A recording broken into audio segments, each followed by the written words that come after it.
Hey everybody, I think we're live again. Everyone having fun tonight? I'm ready to have a lot of fun.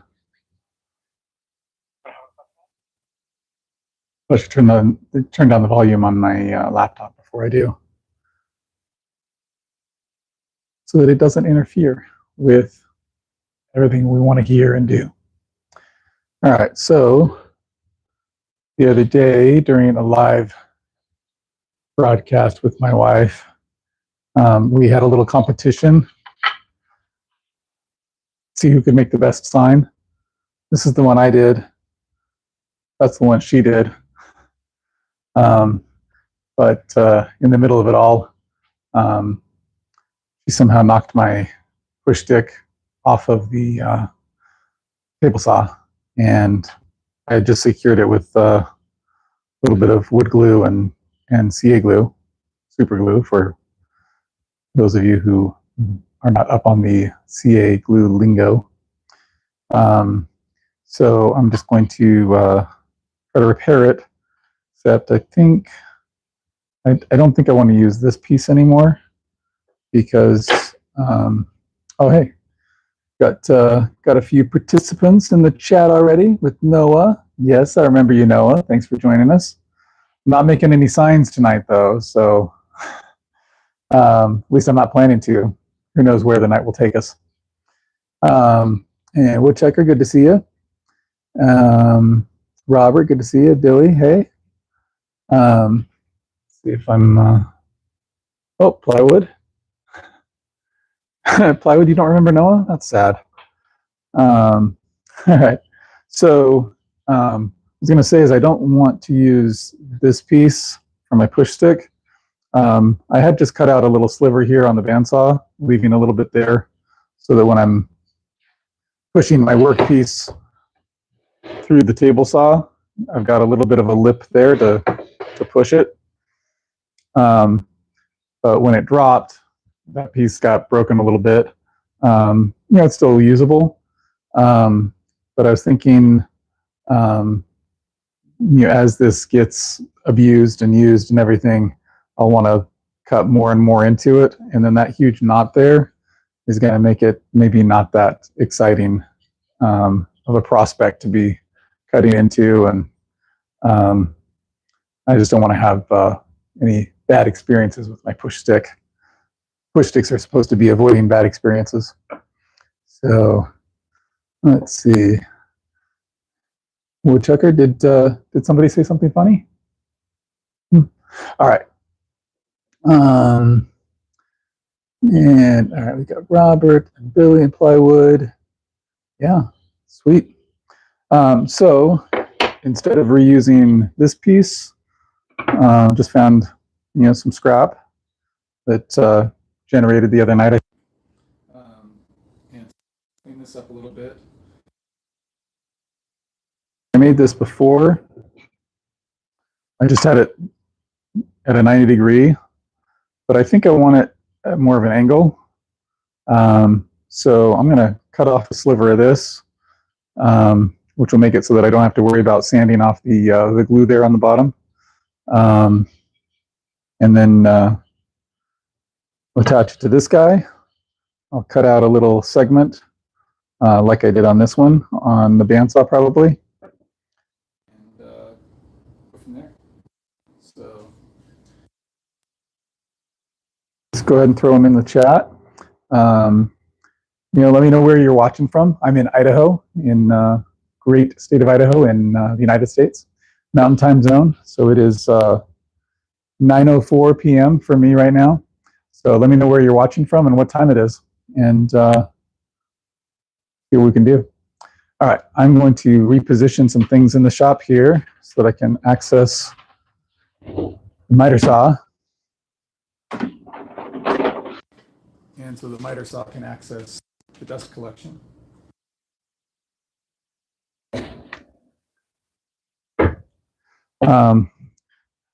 I did another live the other night in which I tidied up the workbench. Did a live with my wife on Sunday, and she was not complimentary of the mess that I had in the corner. And so I decided maybe I should just get it cleaned up. So I mostly did. So, all right. So I've got most of my equipment on wheels and carts and stuff so that it's easy to move around and reposition. I can use what I need to, when and where I need to, and then shove it in a corner when I don't need it. And miter saw here, pick up my dust collection, get the scraps out of the way, get some eye protection on. Hey, LJ. Mike is making stuff. Good to see you in the chat. Billy, watching from North Carolina, 1104, Pine and Oak. You're in Tennessee, right? Or have you made your way back to Georgia somehow? And Raul Manderson, good to see you. Emmy, good to see you. Thanks for joining. Oh, let's see. Yeah, you told plywood that's sad. Yeah, isn't it though? You know, it's good to remember Noah. Noah's a good dude, as far as I know. And let's see. Woodchucker watching from Arizona. And all right. And Woodchucker, you're always laughing. Yeah, I like to laugh. You know, it's a lot of fun. What's that? Not from Mary Poppins. I love to laugh. Ho, ho, ho, ho. Long and loud and clear. And I don't remember the rest of the lyrics to the song. In fact, I might have even gotten the ones wrong that I said. So, all right. Let me see if I can position you in such a way that you can see what I'm doing. Let me loosen this and angle you down a little bit. Get you a little closer to the cutting surface. And my rolly cart doesn't want to roll. What do you call a rolly cart that doesn't roll? A cart. All right. So I'm going to take off just a little bit. 15% should be plenty.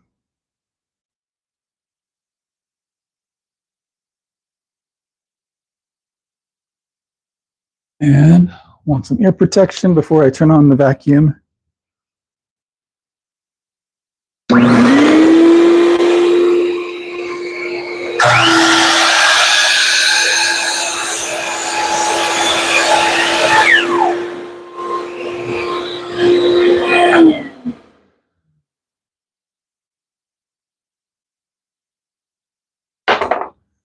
Right. Brush cut, glued side. All right. So now it gives me a little bit more of an angle. I grab my push stick, so I like it. What I don't like is that's not a very clean cut on that side. Probably doesn't really matter that much, especially if this is my leading end of the push stick. But you know what? Got a miter saw right here. It's pretty much all set up. Why not clean up that edge? So ear protection back on, vacuum back on.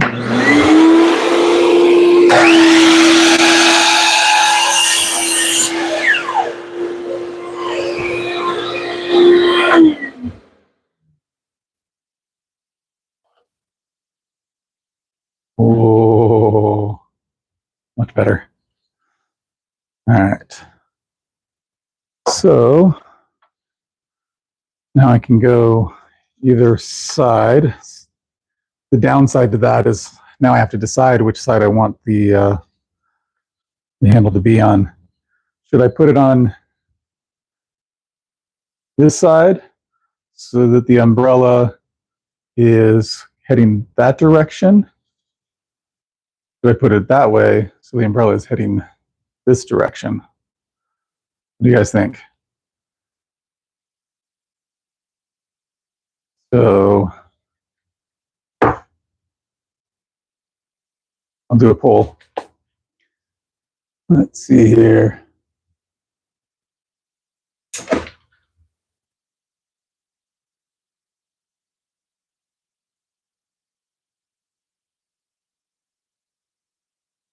Cane of the umbrella goes first, or the top of the umbrella.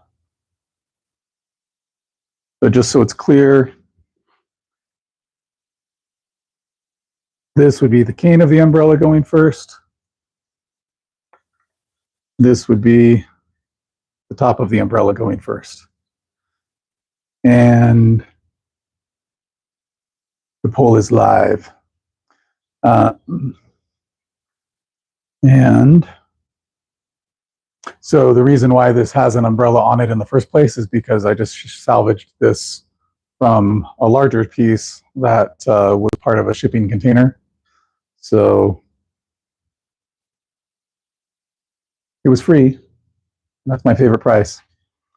So let me catch up on some chat here.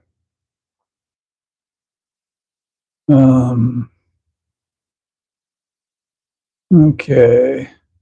Texas. Mike is waxing poetic again. Plywood representing Ohio. Holding down the north. Mike claims there's nothing wrong with Ohio except the snow and the rain. Really like Drew Carey. Love to see the Rock and Roll Hall of Fame. Nothing wrong with Ohio? Okay. Never been to Ohio. But I have been to Idaho. Pretty awesome. But don't tell anyone I told you that, because a lot of the people here are tired of people moving here. So you didn't hear it from me. Okay. Song stuck in your head, Mike. Hey, Daniel. Thanks for joining us today. Yeah, in Ohio. Yep. Gonna be up all night now. Nice tools. Hey, Roy. Thanks for stopping in. And let's see. Been past the Rock and Roll Hall of Fame. Okay. We'll be already not feeling so hot. Okay.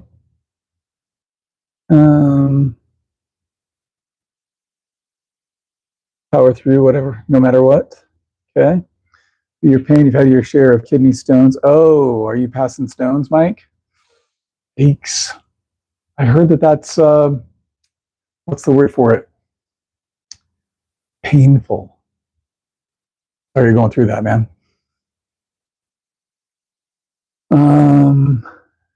Thanks a parachute. I don't know before they freaking suck, broski. Yeah, man. I have heard they're terrible. Hey, Flossie. Thanks for joining us. If I like spuds, and I love spuds, potatoes are awesome. There's so many different ways to make them, so many different ways to eat them, but I generally prefer eating them with my mouth. So potatoes are awesome. And awesome. All right. Touch of discomfort. You've had worse. Okay. Well, I guess my empathy is used up then. Having a baby. All right. You like spuds, Daniel? Yeah, dude. I'm all about the potatoes. All right. Let me think here. Okay. I think I'm going to do my bandsaw cut next. So I will move my miter saw out of the way. and move my bandsaw into the way.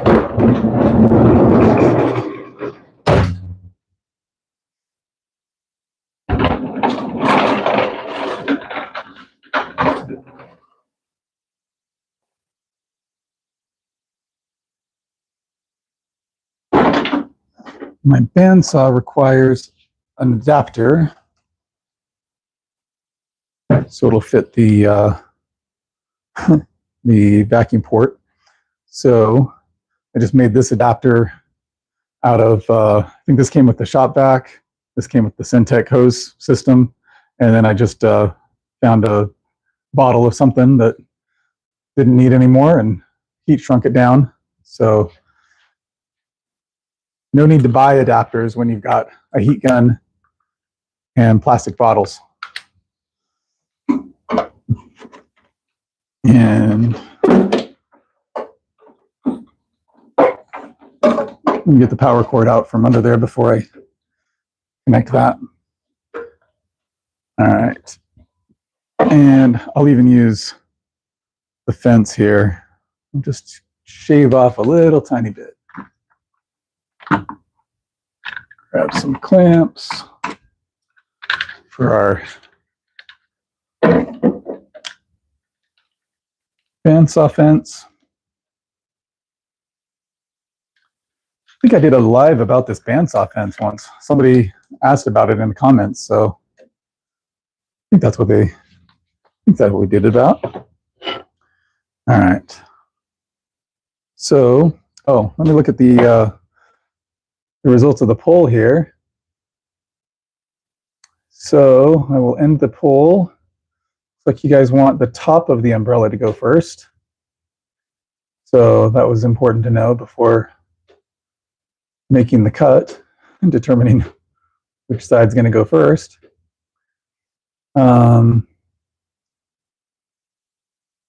And Billy's had broken bones that didn't hurt as bad as a kidney stone. Ooh, thanks. Flossie's in North Carolina. Tater's gonna tape. Love them, especially with butter. Oh yeah, some nice, nice butter. And if we're doing, baked potato, I'll do butter, cheese, sour cream, chives. And if we're gonna go all out with like a baked potato bar, of course I'll throw the chili and the olives and whatever, man. I love me some potatoes. Okay. Been shot, stabbed, ran over by cars, thrown off rooftops, set on fire, electrocuted, pain tolerance is kind of up there. Yeah, but Mike, what are you going to do next week? Okay. Yeah, gotta have butter with the taters, yeah. French fries, strawberry milkshakes, root beer floats. Ooh. You guys are starting to make me a little bit hungry. No sweat, bro, yeah. Better knock on wood. Yeah. Just knocked on the wood for you, Mike. Plywood's had bladder stones, no fun at all, I'm sure. And no discomfort. Oh, okay. You must have bladder of stone. And then let's see. We've got gallstones, thought you were having a heart attack. Whatever doesn't kill you makes you cry like a little girl. Resemble that remark.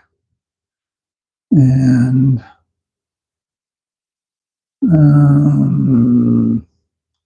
brisket. Brisket baked potato. Ooh. I don't usually do brisket. I've got a smoker, but I don't usually do the brisket. I'm a little scared. I've only done it once or twice, and I didn't do it that great. And so I'm like, let me focus more on stuff that I do well. And still trying to figure out what it is that I do well. But when I figure that out, I'll be sure to let you guys know. Chili and cheese on a tater. You don't like chili? That's fine. Stop making me angry. And If the European invasion, yeah, it's pretty cool learning about new people, new places. I like to expand my horizons too. Working on getting 1,000 subs. Nice. I'm inching up there as well. So hey, everyone, subscribe. That would not hurt my feelings at all. Throw a like on there and subscription, and yeah. So baked potato, sour cream, butter and cheese. Yeah, good stuff, man. All right, so I think we're caught up. So you wanted the top of the umbrella to go first, which means that we'll have our tail end on this side. So I'll go that way. And that should give me plenty of lip. And let me get my hearing protection back on. And I'm going to cut it not all the way through. I'm just going to leave a little bit back here. So I'll make the cut, turn off the bandsaw, remove it, and then cut it the other direction to remove the sliver that I take out.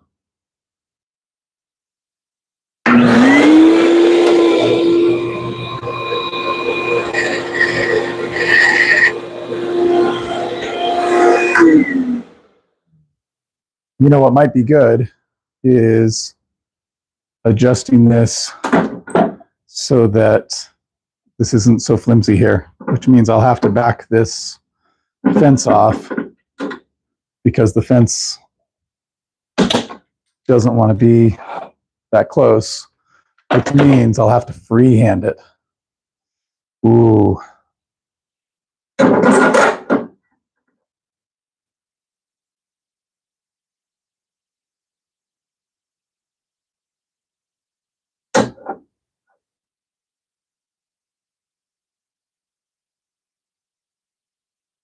Actually, looks like my bandsaw needs a little bit of tuning. I'm going to take those off while I do it and drop some other stuff. So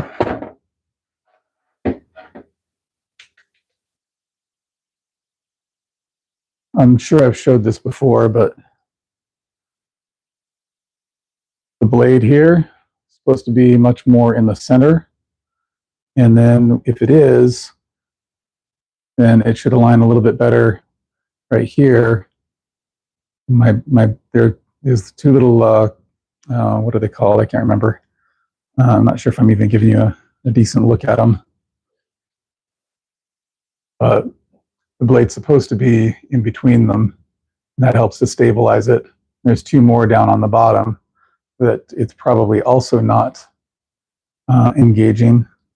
So I'm going to adjust all of that so that it works how it's supposed to, hopefully. All right, I'm going to start with adjusting the lay on the wheel.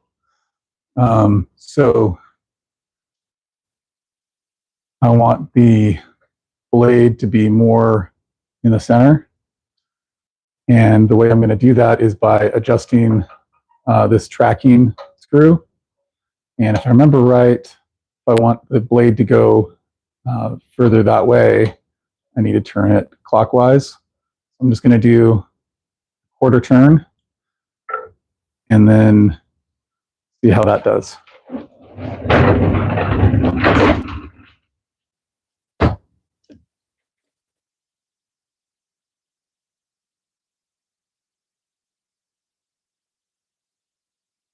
Let's see, did I get you in frame? Do I need to adjust? That should work. All right, so I'm just going to spin this, and that takes it way too far over. So I'm going to go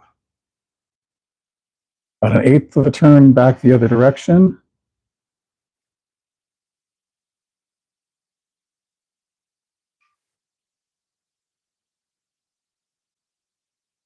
Okay. And that's pretty close to where I want it to be. I'm going to go just another touch counterclockwise.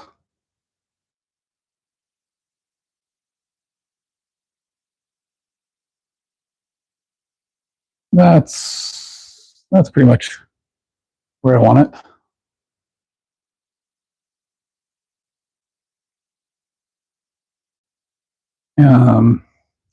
And now, can you see this bearing piece right here? Whatever it's called, how it's spinning when I move the wheel. I don't want that to be happening unless there's pressure on the blade. It shouldn't be touching that. And so I'm going to grab my Allen wrench here, move this guy out of my way. There's a set screw on this back side that I'm going to loosen.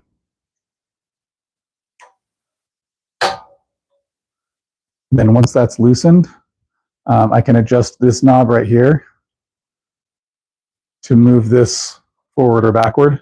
So I'm just backing it off a lot so you can hopefully see that it's moving. And then I want it to be just behind there so that it's just barely not touching.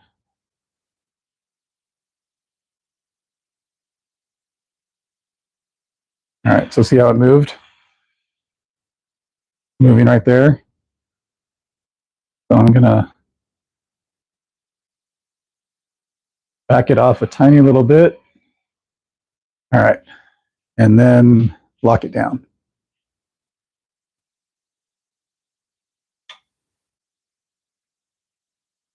All right, and then that puts it pretty much right where I want it for the guides down below.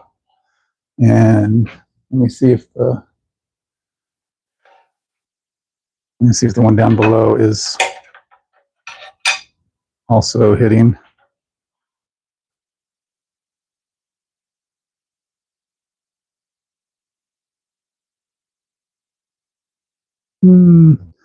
It's like a tiny, tiny bit of motion there, and I'm not going to worry about it. Should be fine, I think. All right. And okay. So put the cover back on.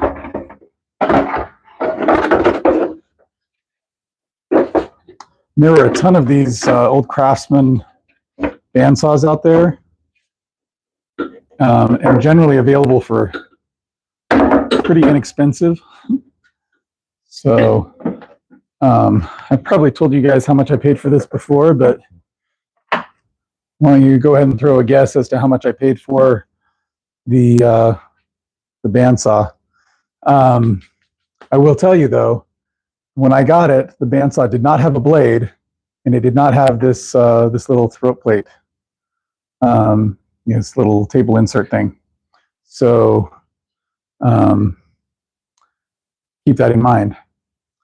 All right, so actually, you know what? I can still use my fence. I just need to do it from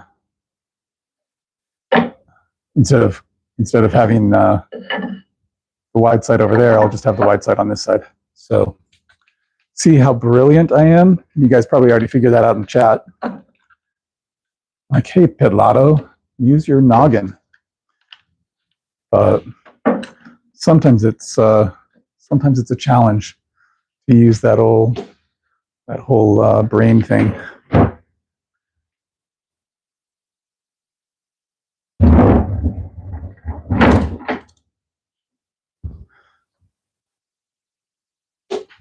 All right. Sometimes the camera movements are the most difficult. All right. I think I might have some brakes engaged on this thing. Maybe that's why it's a little bit tricky. All right, let me catch up on chat. Yeah, Yeah, it's unplugged. Of course it is. Yeah. Let's see. All right. Practice makes perfect. Non-dehydrating fluids. Okay.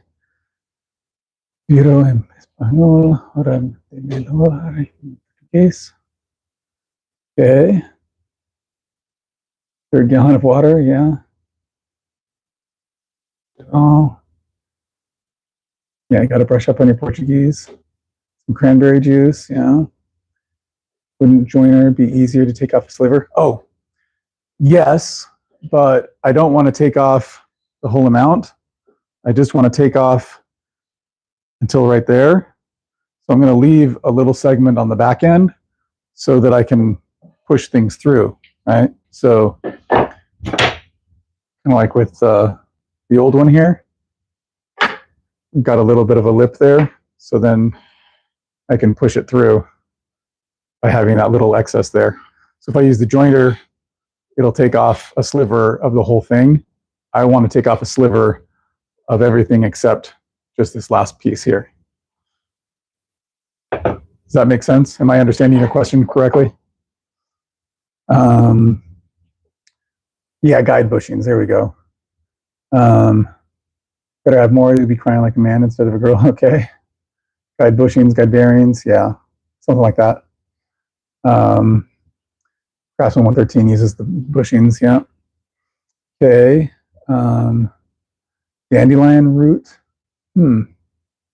Okay. Thrust bearing and blade guide. Yeah, I think that is correct. I do have new tires. That's true. Who here saw me install the tires? That was a bit of an ordeal. Adjust the blade guide all the way back. Let's see here.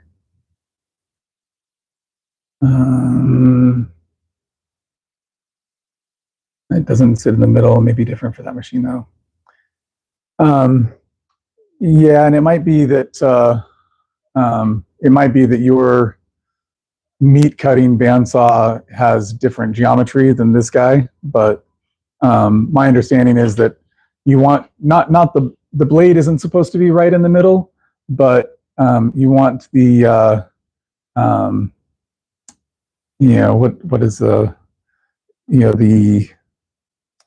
I'm trying to think of what it's called, the little spaces between the blades, the teeth. Anyway, you want that spot to be kind of right on the crown. My understanding anyway. Yeah, it's unplugged. I wouldn't be unsafe by manipulating my bandsaw with it plugged in. Never. Okay. Daniel guesses 40. Woodchucker guesses 60. Plywood, seen them from 35 to 100. I've seen them for more than that too. 50 from Billy. And let's see, 100 from Pine and Oak. Hey, Happy. Thanks for joining us, man. Larry, thanks for joining us. Where are you watching from, Larry? And Shalom, Shalom, Old Path. Thanks for joining us. And there's some how's that pronounced? Poke Saleh? I don't know. And make a replaceable backstop with a separate piece of wood and a screw. Yes, I can. And I thought about that, but I decided I don't want any metal in the push stick because just in case something goes horribly wrong, I could damage my blade on the table saw.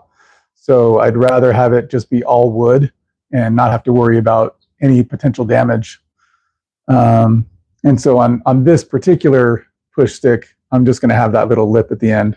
And then as that lip wears or whatever, I'll just cut another little sliver out of this guy and leave another little lip at the end.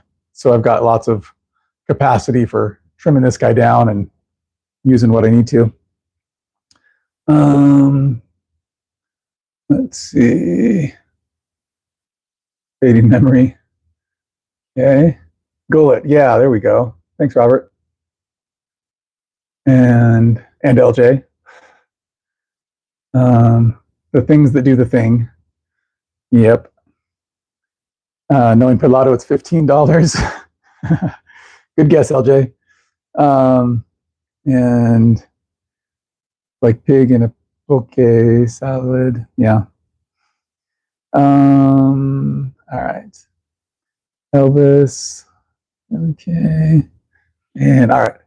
So the answer for how much I paid was actually the very first response from Daniel, $40.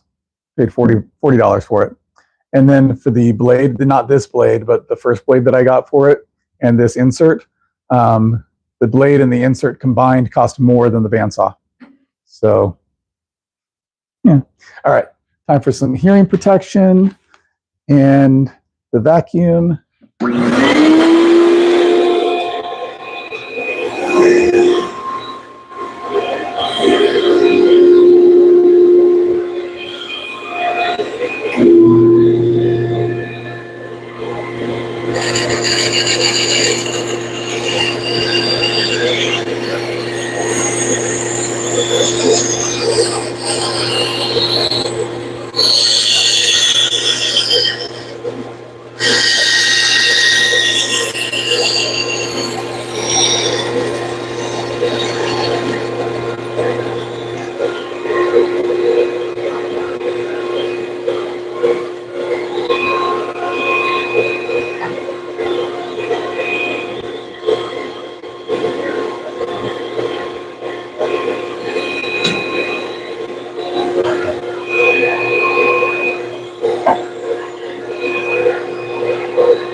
All right.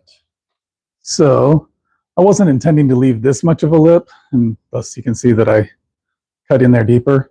But then I decided I wanted a nice square cut, so that's as close as the fence will get. So that's fine. It'll work. It will work. All right. Hearing protection for, it's not so much for the bandsaw as it is for the shop vac. Because yeah, the bandsaw is actually pretty quiet, but the shop vac is a little less quiet. And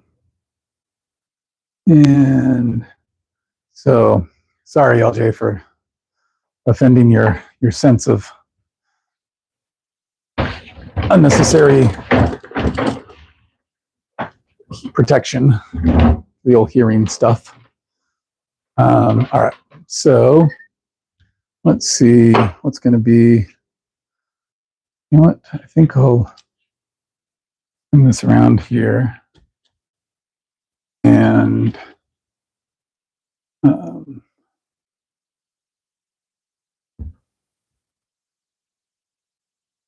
try and give you a good view of the Moxon vise here. So this is going to go on like that. Or if we see it from the other angle, you can see the precious umbrella like that. And I think I'm going to dowel these in using my trusty doweling jig. And hopefully that will not break so easily as this one did when my wife was so sweet to drop it the other day. So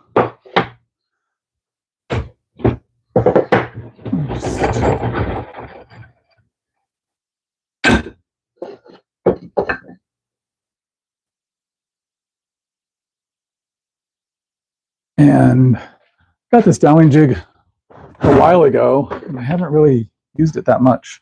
So maybe because it's so hard for me to open. All right. So let's see. Don't want to remove more than half the material, but that should be fine. Let's go with the 3/8 dowels. I think 2 of them should be plenty.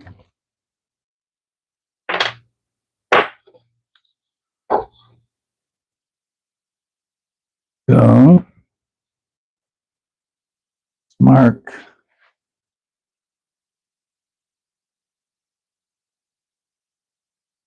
there and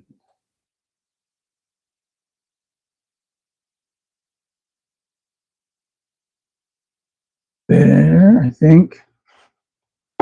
See how well that does.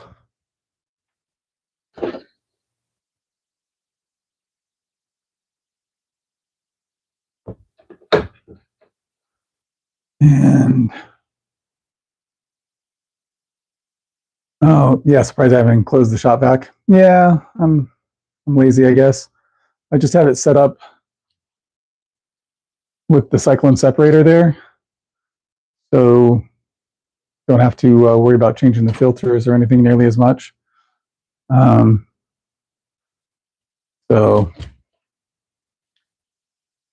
yeah. And want the Hercules HEPA vac.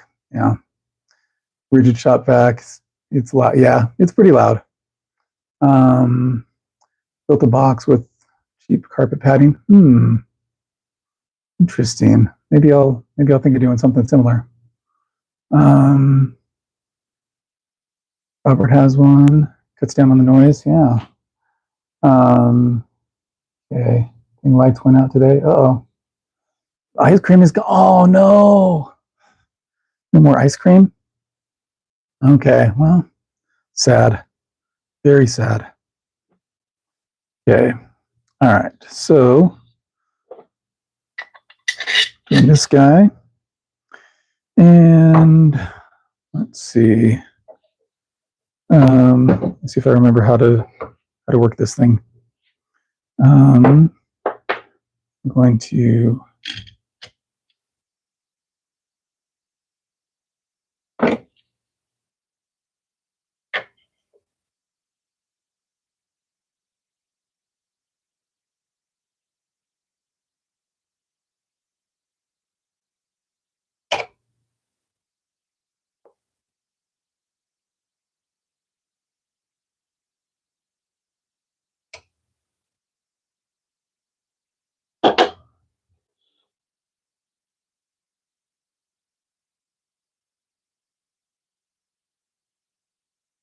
okay. All right.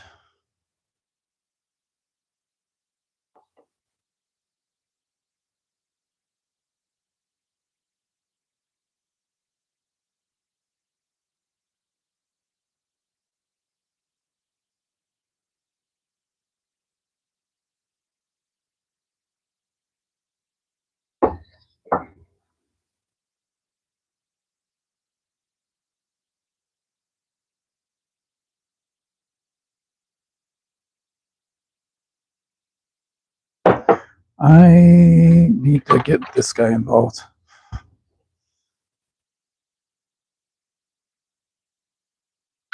There we go.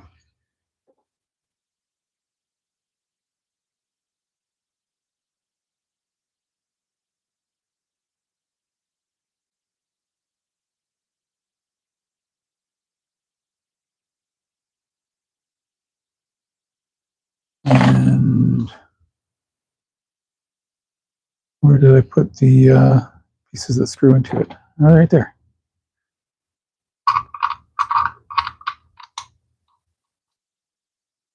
Did I mention that I've hardly ever used this thing?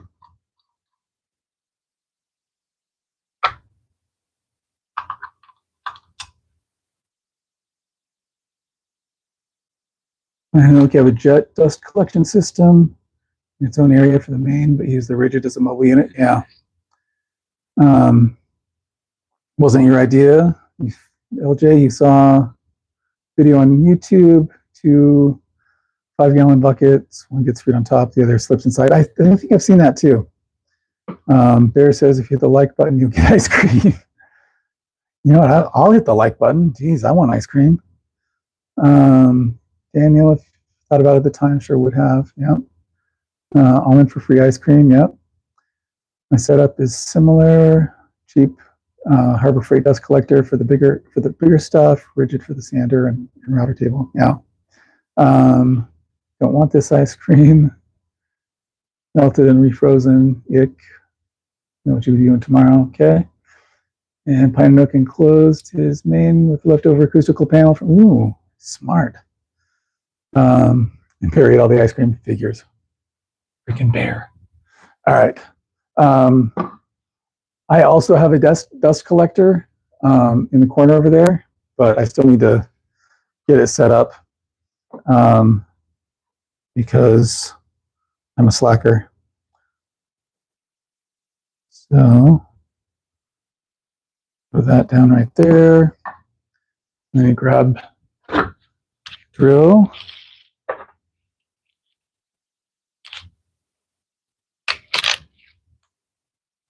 And let's see, how far do I want this to go down?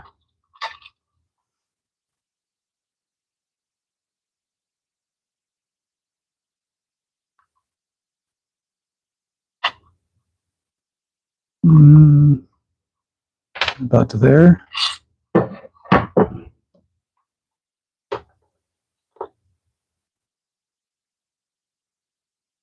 Call that good.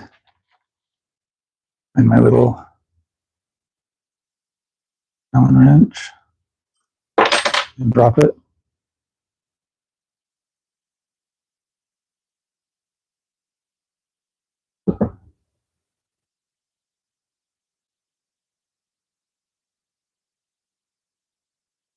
You all love seeing me learn how to use this Dowel jig that I've had forever. Okay.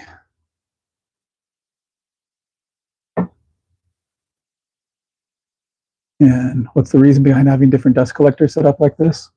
Well, my dust collector over there is not set up. So there's not really a good point for that one.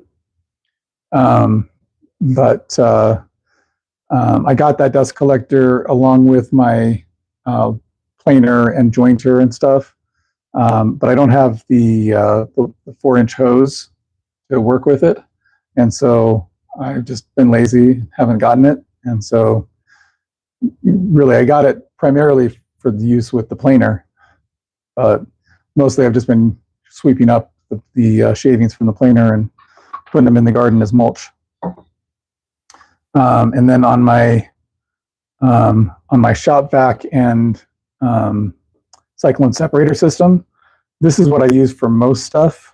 And it's got this system that will, switch between, the different dust ports, so I can move it between the bandsaw and the miter saw and the sander and, whatever else. But then I've got a small dedicated shop vac on my table saw. So, kind of see down and just kind of give you a sideways view there. So there's a shop vac and a cyclone separator down there.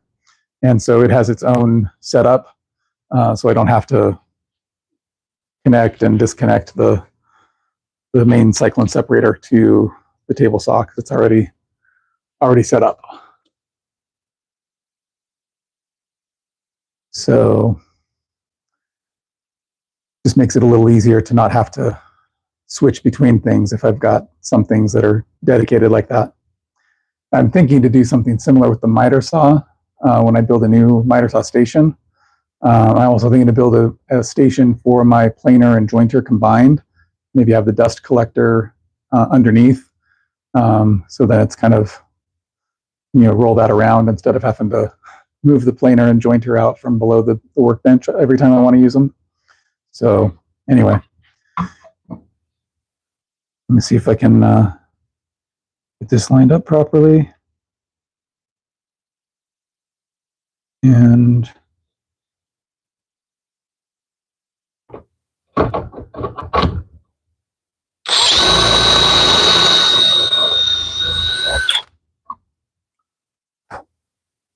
okay.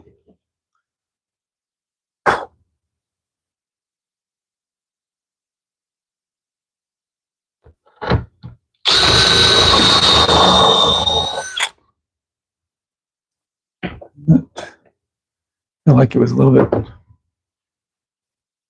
didn't sound quite right on that one. Feels like it's closer to the edge here, but than the other one, but we'll see. And then double check the depth. I might need to double check. I wonder if these are not the right. Oh, you know what? These are probably not. These dowels probably didn't come with this kit. I probably just salvaged them from somewhere. Yeah, they have a different design on them. So that might be why those dowels weren't fitting in.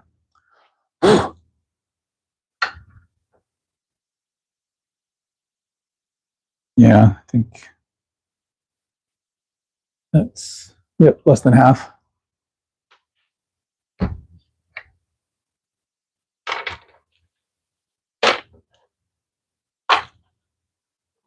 So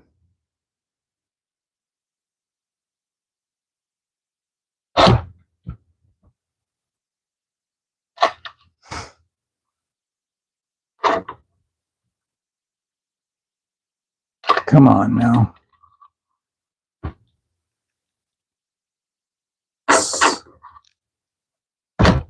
There we go. But I probably need to adjust the depth stop before I try cutting any deeper, huh?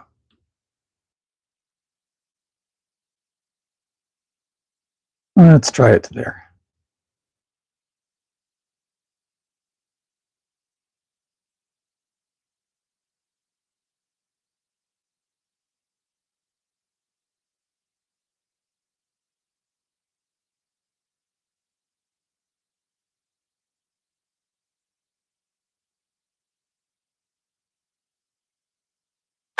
Felt like every time I tightened it, it was trying to move forward. So maybe it was, maybe I'm just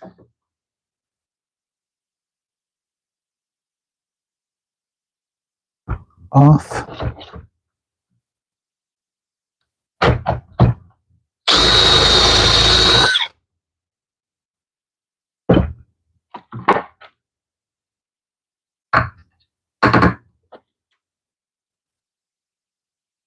All right.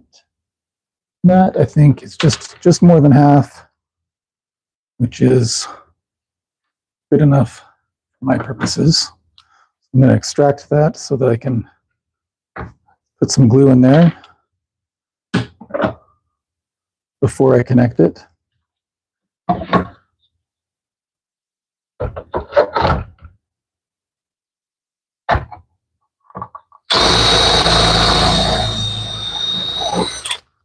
Yeah, the depth stop did great. I think that one's even deeper, but plenty deep enough.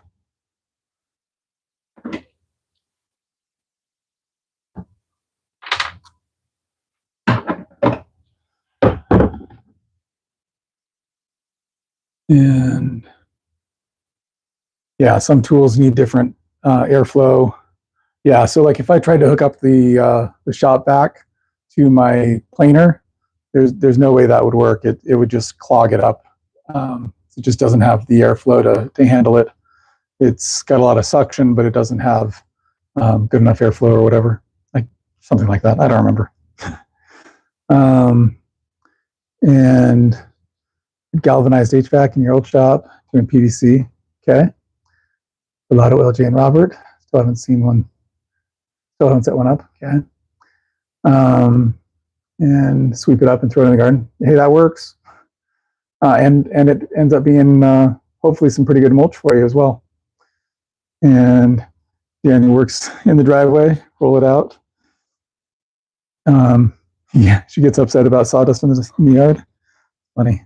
All right, so I'm gonna move this guy out of my way, and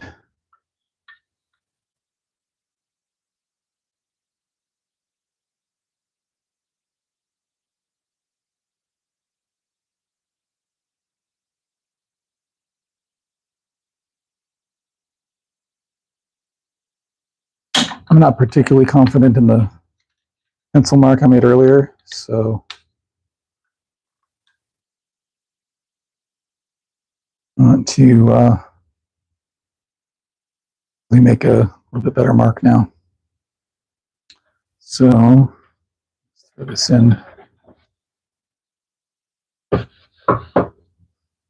for the moment.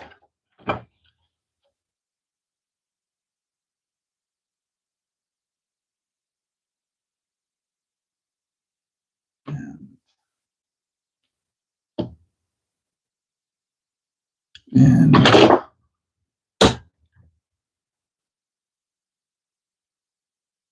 need my clamp down a little bit lower so that I can get this tool in place. The Miles Craft Exactor.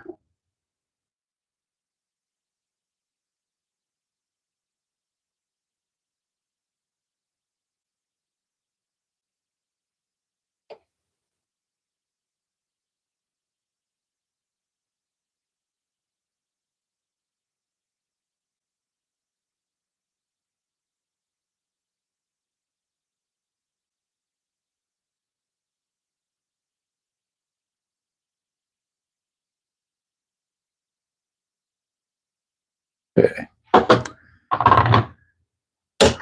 right. And then, so I want this to be like that. I had this position this way, I need that positioned this way so that I'll be coming in at the appropriate angle with this guy. I probably need that up a little bit. All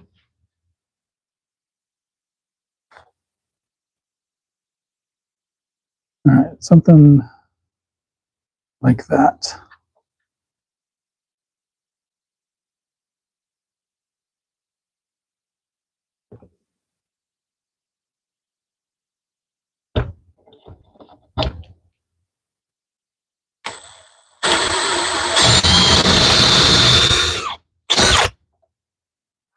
That's deeper than it needs to be.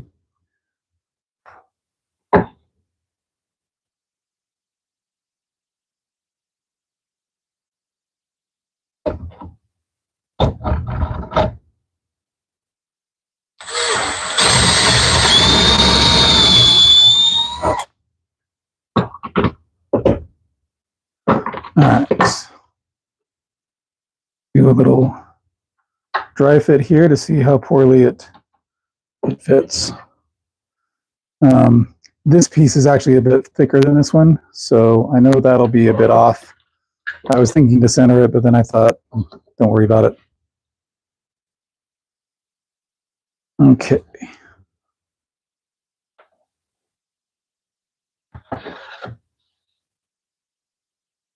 All right.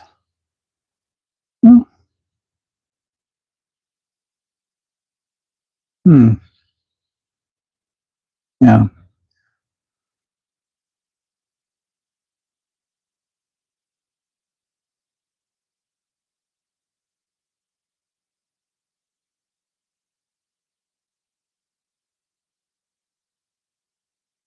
Yeah, it's pretty much centered on here and not centered on here. So that's why I'm misaligned there. Didn't really think that through as carefully as I should have. Oh well. it'll still push stuff through. So, all right, so clean up this stuff and put the useless depth stop back and take this apart.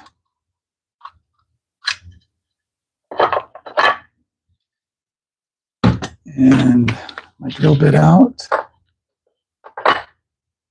Put that in there. Oh, guess I have to take these out entirely. Hate to have to store this in a semi-usable manner. Much rather have to take everything apart every time I want to use it. Set those down there. Set that in there. Maybe don't leave the marking knife in it.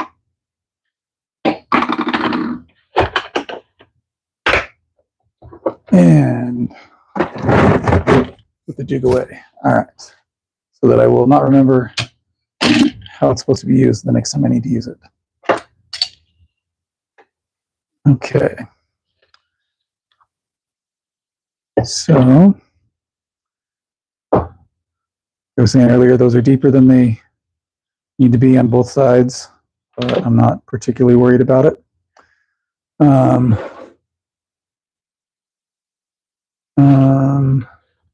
Put those pegs on the jig into those dowel holes. Oh, you know what? I think I remember now. But yeah. Yeah, easy way to know, right? 4-inch port, you should use a dust collector. And like with the planer and stuff, exactly. Or just blow it under a tree, like mulch, yep. And line up like for your, yeah.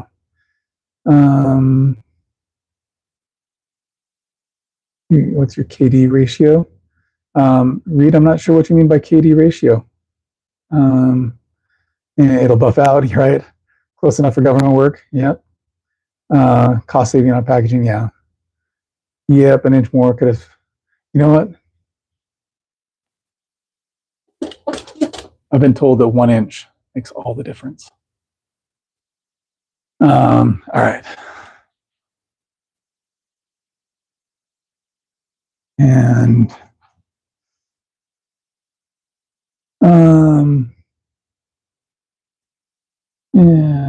keep putting things away, just push it out of the way so it gets so cluttered I can't find anything. Yeah, so I don't know if you saw the live from Sunday, but that's kind of what this corner had become. So my wife was making fun of me. So the Smith sign, for those of you that weren't on the live, my wife and I had a little competition on who could make the better sign with the router. That's the one I did, and that's the one she did. The one up above. No. But anyway, yeah. So I kind of cleaned up in this corner a little bit. It's still a bit cluttery, but not nearly as bad as it was. It was like most of this half of the workbench was covered in junk. So I'm trying to be better, Flossie. Trying to be better.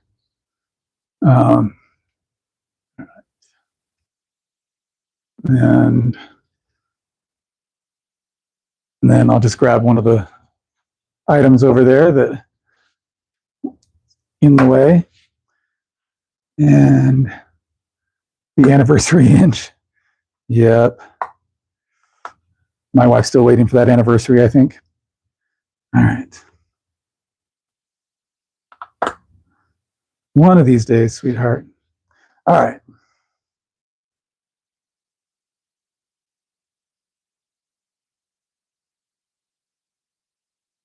And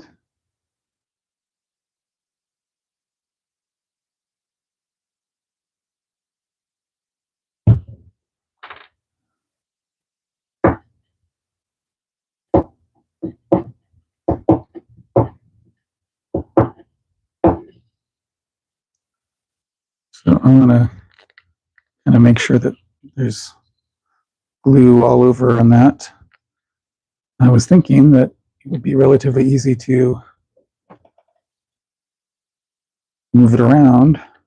once I had some glue in there, but apparently not.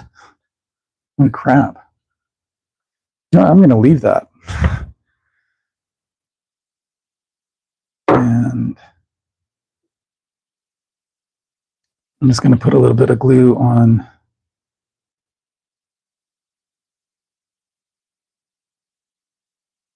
dowel itself.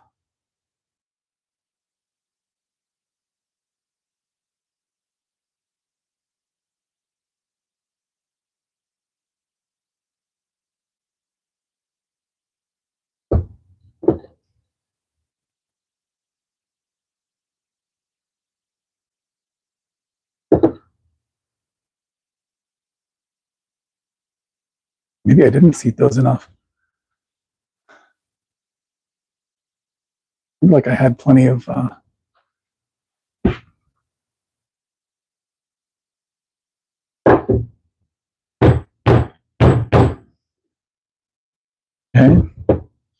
Well, let's do dry run on these.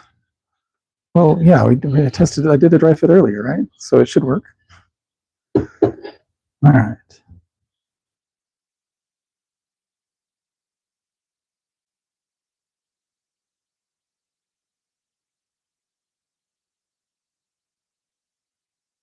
And I'm going to grab a little brush on these guys instead of relying on the dowel to be able to move things around, especially since the dowels are now somewhat stationary.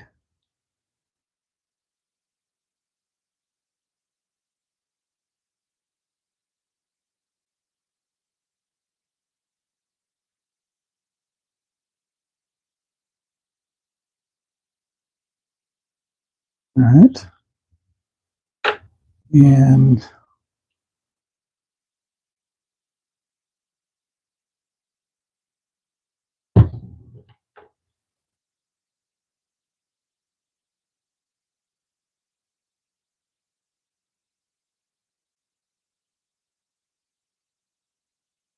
leaving the bristles from the brush makes it even stronger, right?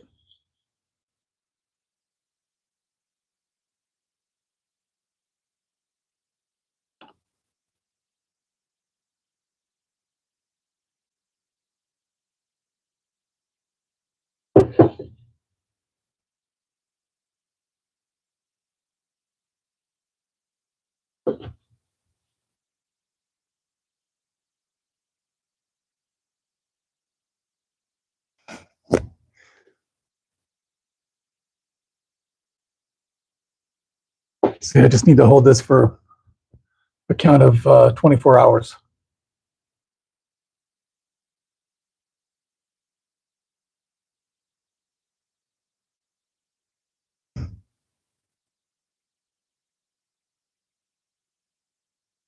All right. That should be pretty good.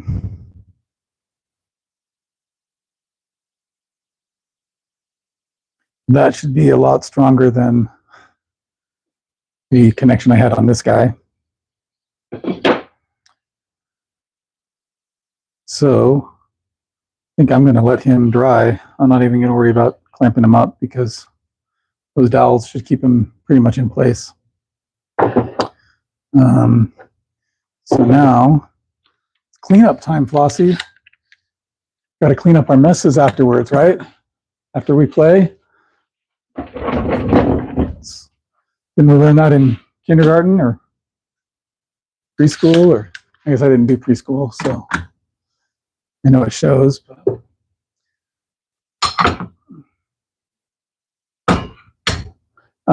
one thing that I've really liked about the setup in here, you know, with my French cleat walls and everything, is that I have a place for things now. So used to be that I just kind of piled things up on the workbench, and then it, you know, it's always hard to find things. And so now I've got a little bit more organization going on. You know, the most used tools I try to have on the wall or on the magnetic strips. I've got some containers down here for bunching commonly used stuff together, so that it's like, oh, where would I have put that? Oh, I think I know. So kind of got stuff down there on that shelf that's maybe not quite as commonly used, but still relatively commonly used. And then some of the bigger equipment that I haven't built stands for yet are down at the bottom. So like the little router table, not like the router table that the tripod is sitting on right now. And then a little scroll saw that I think I used once and thought, get a bandsaw. And then, the planer and jointer back down there that you've seen me pull out for previous lives. So, all right. And you're like, hey, you're stalling. Why don't you get your work done? Clean up. Put things away where they belong. You said you were going to clean up. And I shall. I shall clean up. And this is now, instead of a piece of a push stick, it's just scrap. So I'll put it in with a bunch of other scrap over there. And close up my glue bottle. Put it over here with the other stuff that I'm not sure what to do with yet. Peel off some of the glue from my finger. And let's get the hearing protection back on and get some vacuuming done.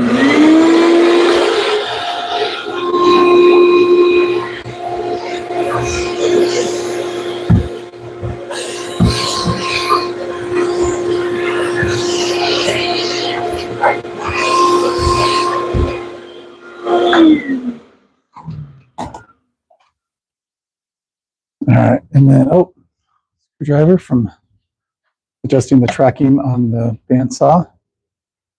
And let me move the bandsaw out of the way and move you guys a little bit so that I can finally vacuum the floor. Haven't done that for a few days, so it's getting a little crazy.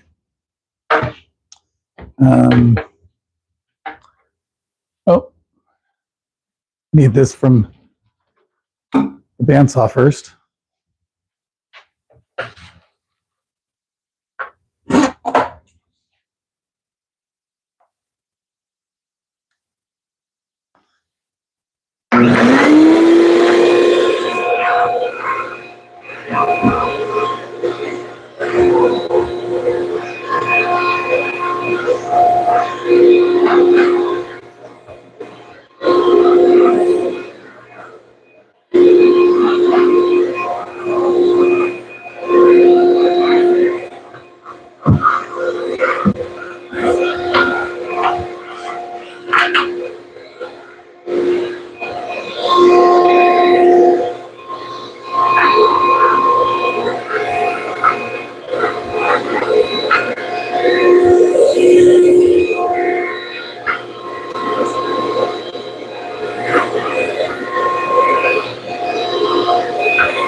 All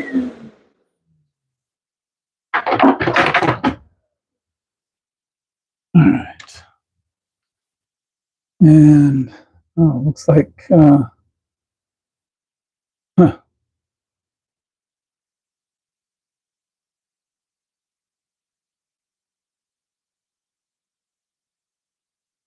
this thing I don't care for. There we go. Only got it to go away. All right. Oh, I'm seeing some laters from people. No one's leaving, are they? You wouldn't do that to me, would you? Do you have lives outside of my lives? That seems unlikely.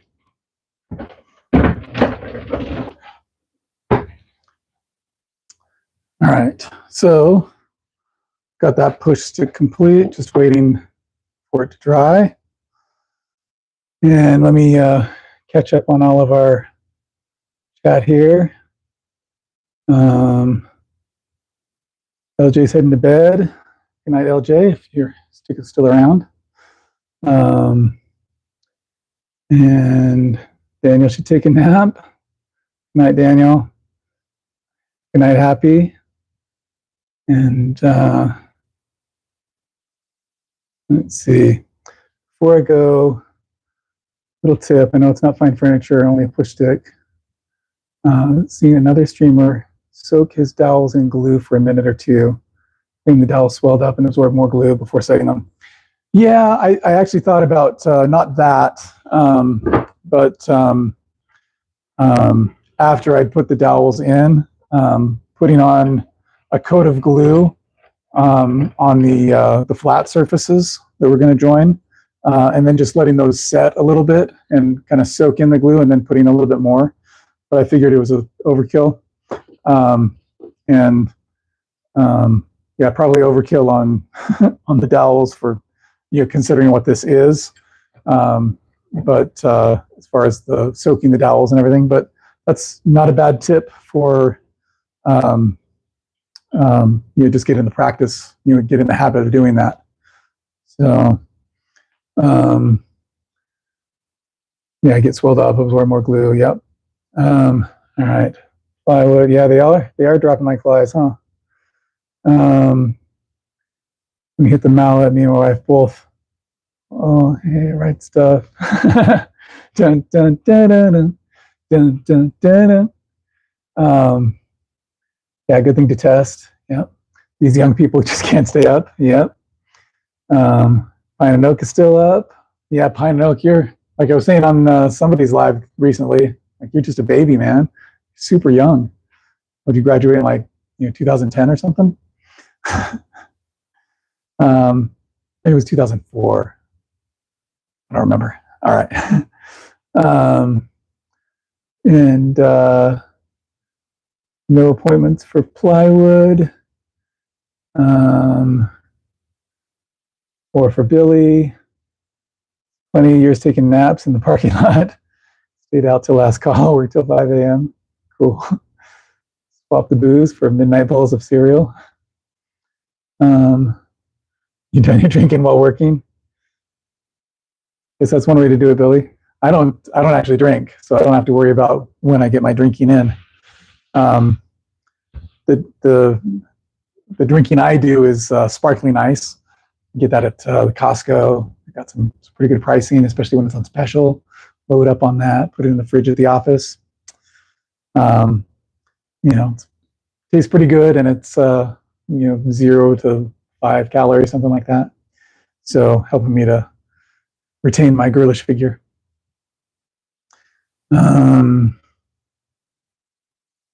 Let's see. Got a company run tomorrow. Only sleep 4 hours tonight. Yeah, that works. Let's see.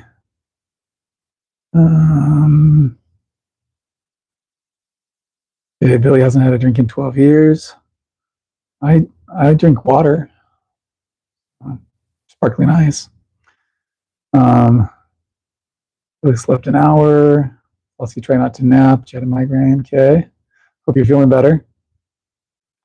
Piney smoke, dude, don't do that. It's not good for you, man. We want you to be healthy and strong for many years to come. So knock that off. Okay, so the migraine is gone, but your scalp is sore. Working right now, to be honest, can't sleep. Your wife buys a 12 pack, it'll last all week. It's plywood. Okay. Flossie quit smoking 3 years ago. Good. Be strong. Be strong, Flossie. Pine's getting ready for tomorrow. Yeah, feel better, Flossie.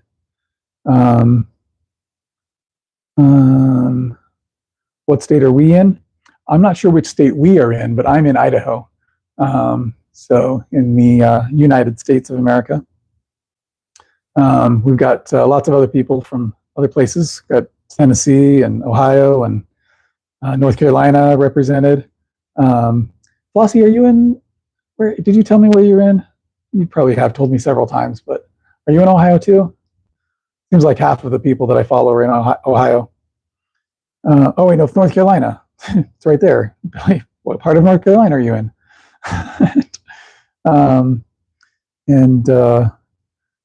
Yeah, Billy's in Wilkes apparently.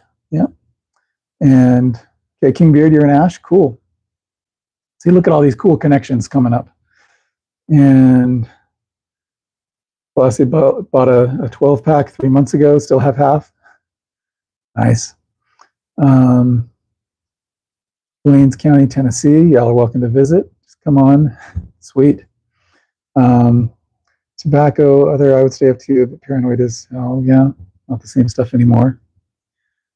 Hello, Llewellyn. Thanks for joining us. Billy, okay, Union County, North Carolina. I am not in North Carolina. I am in Idaho. So, as I mentioned earlier, and as Plywood was kind enough to chime in. And hard to not smoke. Every time I smell that I want one. That's weird because every time I smell cigarettes, I am not drawn to it at all. So, yeah, North Carolina, got it. 12:21 for you. Yep, it is now 10:22 here in Idaho. And yeah, man, let's see, King Beard, thanks for joining us, man. What are you into woodworking at all? What do you like to do? Are you in the woodworking scene? If so, what projects do you like to do? What equipment do you like to work on? And lots of great creators here in the chat you can follow as well. So be sure to subscribe to everyone you can. And if some of the mods can put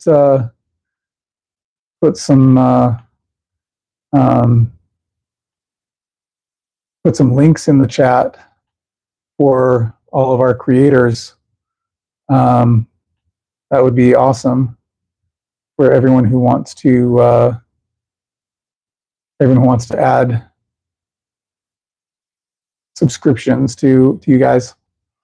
So see, let me add some moderator rights so you guys can actually do that. So, all right. Yeah, so let's get some links in there for all of our creators in the chat. And hey, Last Breath, come on in. Let's put your link in there too, Last Breath. What give us your channel link so that anyone who's watching can subscribe. Just finished a bunch of glue ups for your wine caddies. Cool, catching your breath, catching your last breath. And so yeah, that sounds like a bit of work to do. And you're off on the East Coast too, aren't you? Are you? I think in New Jersey is what I'm remembering, but I could be wrong. Go ahead and remind me. Kevin, hey dude, how are you feeling? How do you had your procedure this morning, right? How'd it go? You feeling all right? Josh, Kevin, yep. Last breath.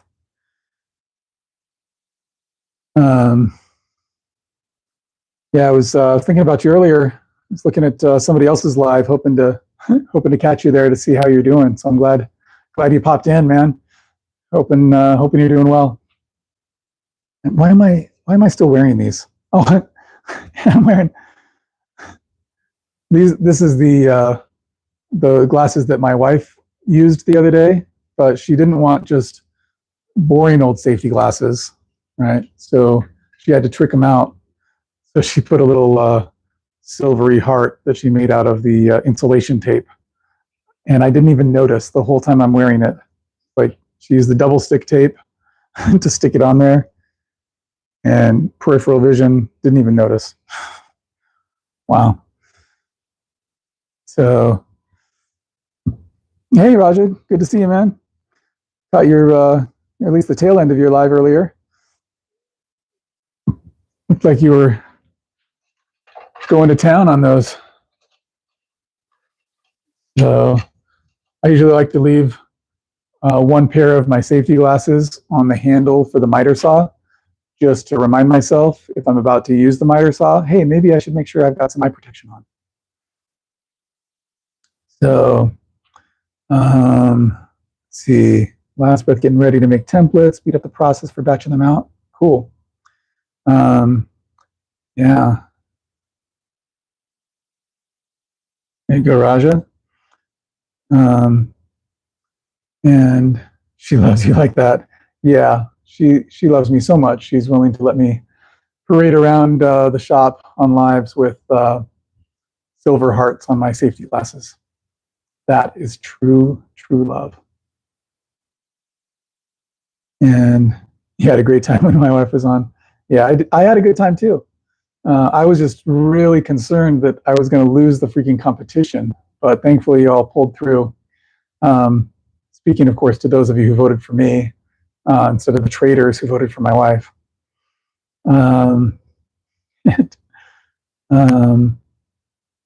Yeah, she is a hoot. Thanks, Don. Let's see. What's my name? My name is Helado, obviously. No, I had shied away from sharing my name in public, but my wife was not so careful with it the other day in the live. So anyone who's watching would know it's Roy. So, and Pine and Oak, my wife's a rock star. She's great. Yin to my yang, or I'm the yin to her yang. I never know who's the yin and who's the yang. I just like to yin and yang. All right. I need to have her on again. Yeah, if I can get her back on.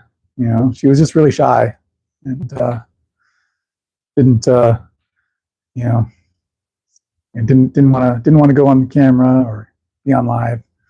She's just doesn't like the attention.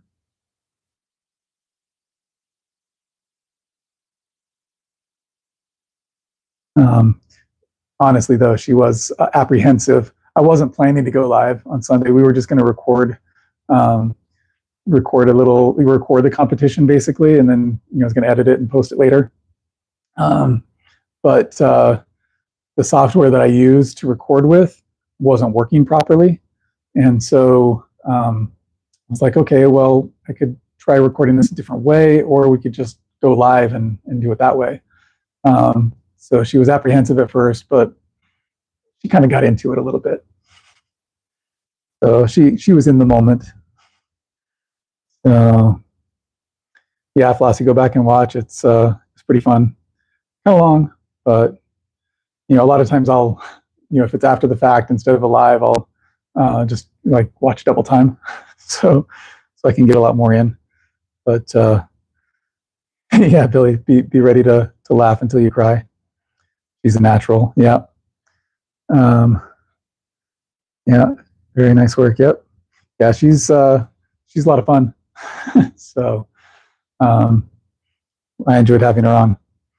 Thank goodness for double time. Yeah, absolutely, Flossie. Yeah, there would be a lot less YouTube that I would be able to consume if not for double time. So I really like, now a lot of people, well, maybe not a lot, but a fair number of people, I can't really do the double time because it's just, the accent is too thick for me to comprehend them being at double time, or maybe it's just more technical than what I'm used to listening to, and so I need to kind of slow it down to process it. But otherwise, yeah, double time it. And yeah, have you all seen the Name That Tool video that we did? That was also a lot of fun to shoot.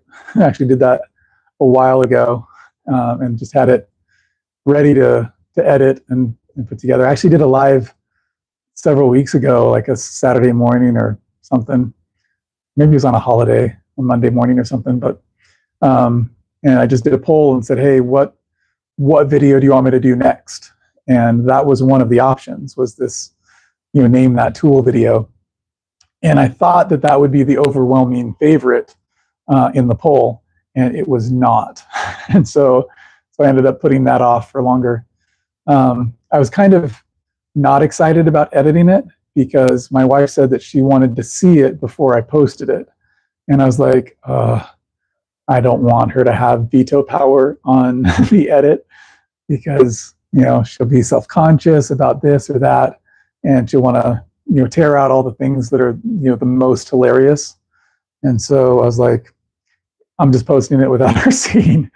So I uploaded it. And then one of my daughters watched it, and I was like, don't tell mom it's out there. Let it just go. Yeah.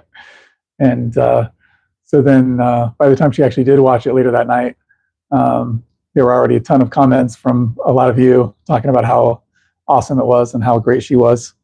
And so that helped, so that she didn't feel so self-conscious and want to take things down. So yeah, very funny video. So let's see, double time. Oh, double time helped you in college. Yeah. I don't remember double time being a thing when I was in college. Huh. Yeah, maybe it was. Maybe it was, and I just wasn't aware. So keeps me in check. Yeah. Yeah, she does. She does. Wish you could watch all the lives. Yeah. What's my setup for handheld router jig, router table, circle cutting jig? You want to know the whole router setup, huh? So here's my compact trim router. And so this is just battery powered on the Makita 18-volt line. So pretty easy to use. All right. So that's the compact trim router. And I got the little dust collection dealio, the add-on, and then I've got the Centec hose that clips, scooches on like that, and then I can clip the Centec hose on. So that's a nice little addition. And then on this French cleat holder, I just got a little spot here for collet reducer, an extra collet bolt there, and then some magnets for the wrench to be able to change the bits on this guy. It's a one wrench setup. So I can just push this little button here and it locks it in. So then I just use that wrench for tightening or loosening. If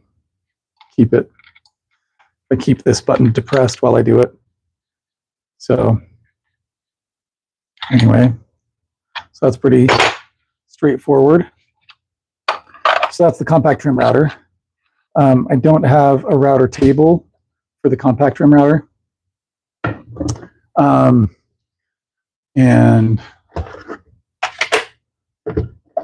next, let's get out I used to have a Ryobi router table, and in a recent router table video, a long form video, I talk extensively about that.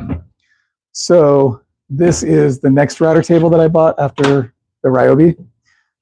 It didn't have this fence though. It had,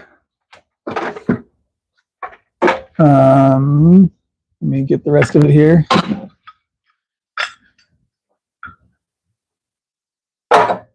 It had this fence.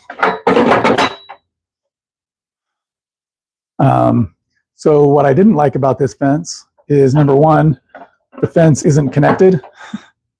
And so if I'm not able to just have something straight across, got the big gap there. I really didn't care for this because it's the bit guard, but it was mostly just always in the way. The dust collection system, it's really wide right there, and I don't really have any bits that wide, so I don't know why they felt like they needed that much separation between the two sides of the fence. And you got this big open area here, and so there's just all this suction that's just getting lost instead of concentrated. Then you'll notice that this guy is so long, right? If I had him in place, I'm not going to move this guy because he's kind of bolted on there. But if I had him in place, the dust collection goes all the way back there, and I haven't even connected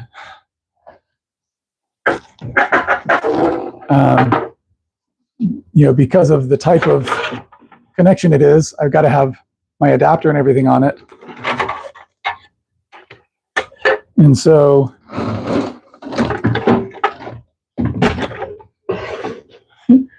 if I have it mounted on my workbench, like I can't really work with it like this, right? I've got to pull it out away, angle it, whatever, so that I could actually use it. So that was a big part of why I built a different router table. But before I talk about the next one, this has a rigid router that came with the Ryobi router table that I had before. I got both the Ryobi table and this rigid router from a pawn shop for relatively cheap, but I didn't really know that much about routers or router tables at the time. And so I bought it, and it just kind of sat under my workbench at our old house for years, maybe a decade. And it wasn't until we moved here 2.5 years ago or so that I started to, kind of really understand more about, what to do with the routers, what was important with them, and all that kind of thing. But so I ended up selling that old Ryobi just on Marketplace and retaining the router. So I've got this rigid router. Then let me show you this router table is what I built next. My inspiration for this guy was a router table build, a portable router table build that I saw on Stumpy Nub's channel. For those of you that are familiar with Stumpy, and for those of you that aren't familiar with Stumpy, that's still the inspiration for building this guy. He advocated building basically a 1 foot by 1 foot square table, and then having just some plywood or whatever on the sides to support it, and then cutting your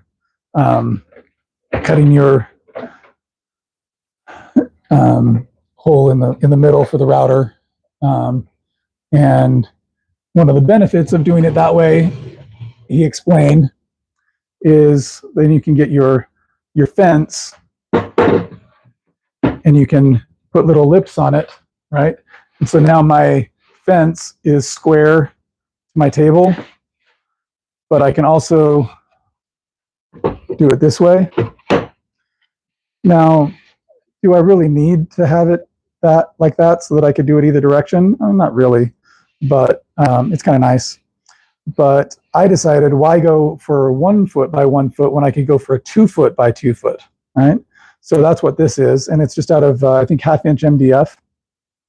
And then the fence is made of probably 5/8 MDF. And my favorite feature on this is the dust collection. So whereas on the other one, you know, I wouldn't be able to hook up the hose until way out here. Right? On this one, I can drop my push stick that I just redid after breaking it the other day, and hey, it didn't break yet. So on this one, I can take off my adapter, and let's see if I can actually do this from the back side here. Slide out the top there, slide off that, set this guy in, and set that back in, and then put this guy in. And I've got enough tension there that it's kind of pushing down and making the making it so that it's a pretty tight seal around the hose. And so that way, pretty much all of that power is concentrated right there. And so I get some pretty good collection from that deal. And then as far as the router that I have set up on here, I've got a little Bosch 1617 EVS that I picked up used for relatively cheap.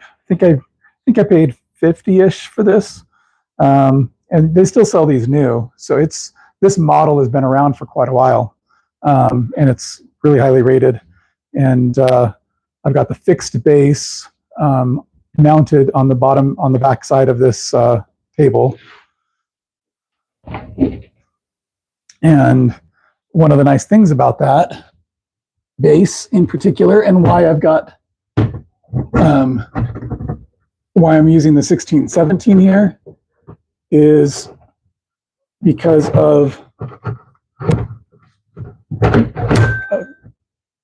a particular feature. It has a micro adjustment, and I can put my Allen wrench right there and adjust from the top side. So that's nice if I'm, you know, trying to dial it in to exactly the right height. It doesn't help if I need to change the bit, because I can't raise it up high enough for that. Or if it's a bigger adjustment that I need, this isn't going to be enough. I'll have to go underneath anyway. So anyway, so that's some of the improvements. So then after I'd done all this,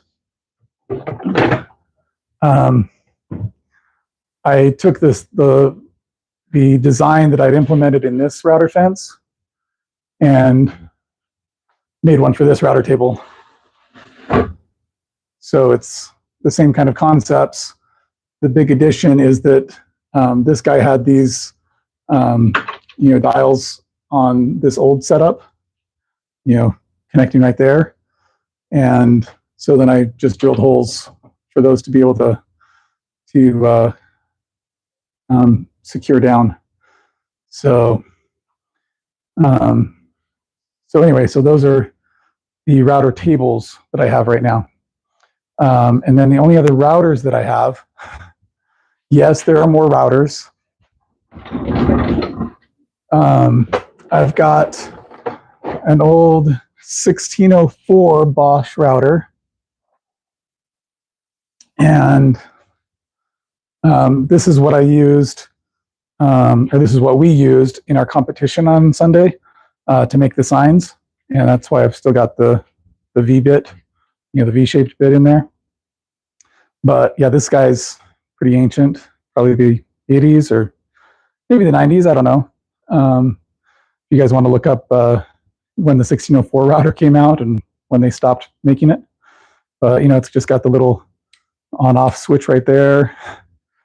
Got the wing nut there for securing the base to the router. So, and it's it's missing a handle, so which made it a little bit more challenging for our competition on Sunday. But we both had the same conditions. So that's the 1604, and then the other router I have is the plunge router. This is the Bosch 1615 EVS right there, and he's a bit of a monster. So I think he compares to the current router that they have in their lineup. That's this size, I think, is the 1619 EVS. So this is at least a generation older than that.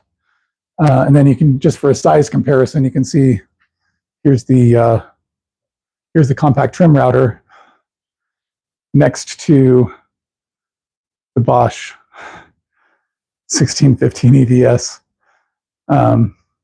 So even when this is plunged down, it's still quite a bit bigger than that trim router. So, all right. And the 1615 EVS, this is what I use to flatten some logs that I'm using for seating by the fire pit. So I did that on a couple of different lives several weeks ago. So if you wanted to see how well it operates, you can check that out. So now, Flossie, I need to clean up all the stuff that I just got out, because we always clean up after ourselves, right?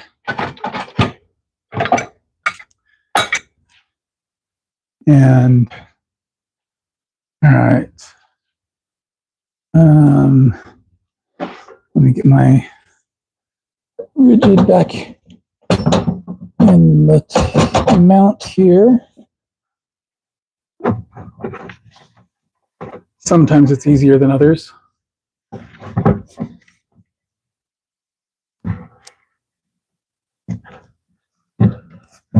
Just likes to go in at a particular angle that I am really missing at the moment. Oh, there we go.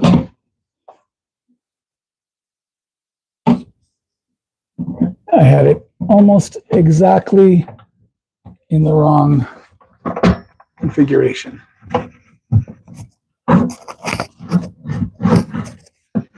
And still can't get it in. That's what she said? Okay. You guys are missing the show over here. I think maybe all I need is for the camera to be on me. Then I'll be able to put it away properly.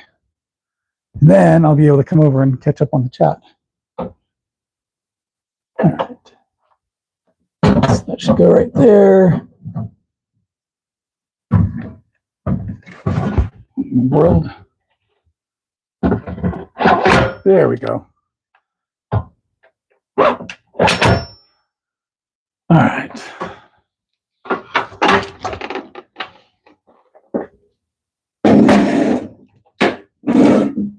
And those guys in there.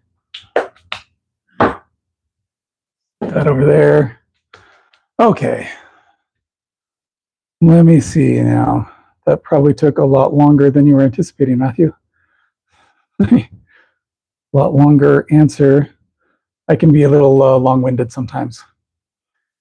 A lot of times my wife will ask me a question and I'll start answering and she'll kind of cut me off and be like, Reader's Digest, please. So, okay. Okay, Flossie went back to school a little while ago. Okay. I knew when she went to college. Okay. Last breath went back to school at 40 after getting laid off. Aced all the classes, but yeah, hated the woke crap. Went back at 42, not had the knowledge, but not the degree. Yeah.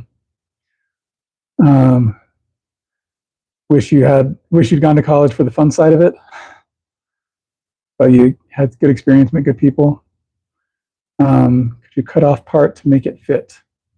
I'm not really sure that I like the sound of that, Flossie. All right, hardest part was group projects, well, millennials, group Z's, yeah, and do their share, yep. Understandable. Wish you'd seen the fun side of it. Yeah. I mean, I had some fun in college, but I was mostly focused on the studies. So, especially my first semester, I was working custodial at one of the buildings on campus. I had to be there at 5 a.m. every morning. So it was 5 a.m. to 8 a.m. Monday through Friday, and then 5 a.m. to 10 a.m. on Saturdays. So didn't really have much opportunity for much of a social life. You have to be at work at 5. So I still tried a little bit, but not that great. Nice to see. Okay. You think you're a millennial? Dude, your baby, Pine. Nice connector. Thanks, Flossie. You got stuck with spoiled trust fund brats, yeah. Prof said you should be teaching. Yeah, probably. Yeah, great setup. Thanks, Billy. On the fringe there. Your son grew up blue collar. Or no, nah, son, my ass grew up bluer than blue collar, writing bad checks to survive. Okay, gotcha. First I was already saying your son grew up blue collar, which maybe he did, which is fine. But I think that's not the message you were trying to convey. All right, so Pine, you are a millennial apparently, according to Flossie. Why would the baby boomer? And might be the forgotten Gen Y that nobody talks about.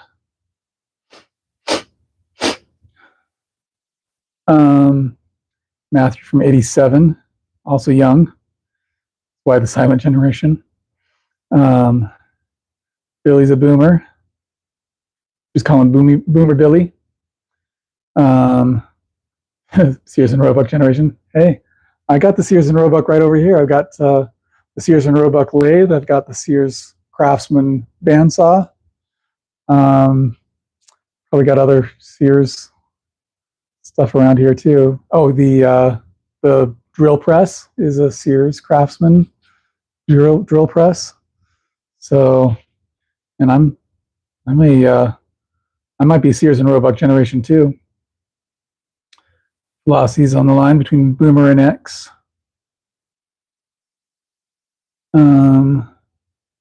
You know what generation you're supposed to be in. You youngsters, yep. Yeah, silent generation is before the boomers. Y, I think, is actually the millennial generation. And then the Z is after that. April 6th is your birthday too? Crazy. Crazy. The greatest generation to 1927, silent generation to 45. So that was my parents, or is my parents. My mom's still with us. Baby boomers, 1946 to 1964. And then Generation X, the best, from 65 to 80. And the millennials are Generation Y, right? And Gen Z, so on and so forth. Last breath in 74, so you are firmly Gen X with me. Matthew, plywood was 30 when you were born. That's crazy. Get to it, how you're making messes. Yeah, I gotta get things cleaned up, man. Router jigs, circle cutting. Oh yeah. So router jigs. You know what? Let me think on router jigs. I don't know that I've got much in the way of router jigs. Let me think. I can't think of any router jigs that I have. But let me show you some other jigs. So featured this in my last long form video. It is my, oh yeah, box joint jig for 1/2 inch joints. So this is for the table saw though, not for the router. I've got I've got a router jig right over here. It's my router sled for slab flattening. So this is just more than 12 inches wide, and so I can use the trim router, which I have done, and it takes forever because this will only accept a 1/4 inch shank, and can't really get much oomph with a 1/4 inch shank. But that's part of why I got this guy, because he will also fit on the sled, but he can handle a much more robust bit. So there we go, the router sled. There's a router-based jig for you. And then the other jig that came to mind that's not a router jig is, oh yeah, you asked about circle cutting jigs. So I have a circle cutting jig, but it's not for the router. It is for the bandsaw. So I actually made another one before this, and let me get out the bandsaw so you can kind of see in operation. You can probably imagine it, but I'll pretend like you can't. All right. So actually, let me take this guy off.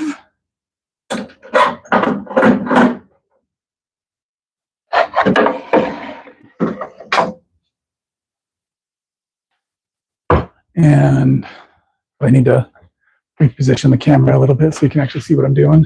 Oh, not too bad. All right, so the first circle cutting jig I made out of plywood, including this plywood, not the person plywood, but the actual substance of plywood, right? So I made it out of plywood, and there were a few issues with it, and I decided that what would be better to use is this. And so on the bottom side, I've got a runner for the miter slot, and then I've got a just a little piece that I cut off of a 2x6, and then that is a little stopper for the edge of the table, and then so that slides in there. This could be a little bit off depending on the blade that I'm using and seated on the wheel, as we talked about earlier tonight. So then I just use a single clamp over here. And I've got 1 inch spacing on each of these little holes that are drilled. And I think those are 3/8 inch. And I've got some 3/8 inch dowels that I've glued into. These are little pieces of HDF, high density fiberboard. And I've actually cut the HDF and glued it on itself. So I've got 2 slick surfaces. And same for this. So I use this guy for the smaller stuff. So if I only need like a 2 inch radius, I'll take this and I'll take my workpiece. I'll put some double stick tape between them, and then I can just come and twirl that around. And I've got a very thin kerf, not very much sawdust, and it works pretty well, right? And then if I've got a larger,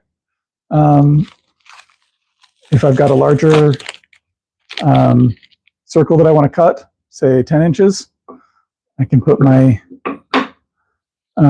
piece there, some double stick tape on it, put my workpiece on it, turn around, not quite that fast, got to go a little bit slower, and cut my circle that way. And I don't know that I'd ever use it for this, but I've got it marked out all the way to 26 inches radius. So in theory, I could do a 52-inch diameter circle with this circle cutting jig. So anyway, so that's how this guy works. But again, not for the router. So sorry about that. Let's see what, let's see. For me, yeah, Billy and Plywood rode on dinosaurs to school. Yep.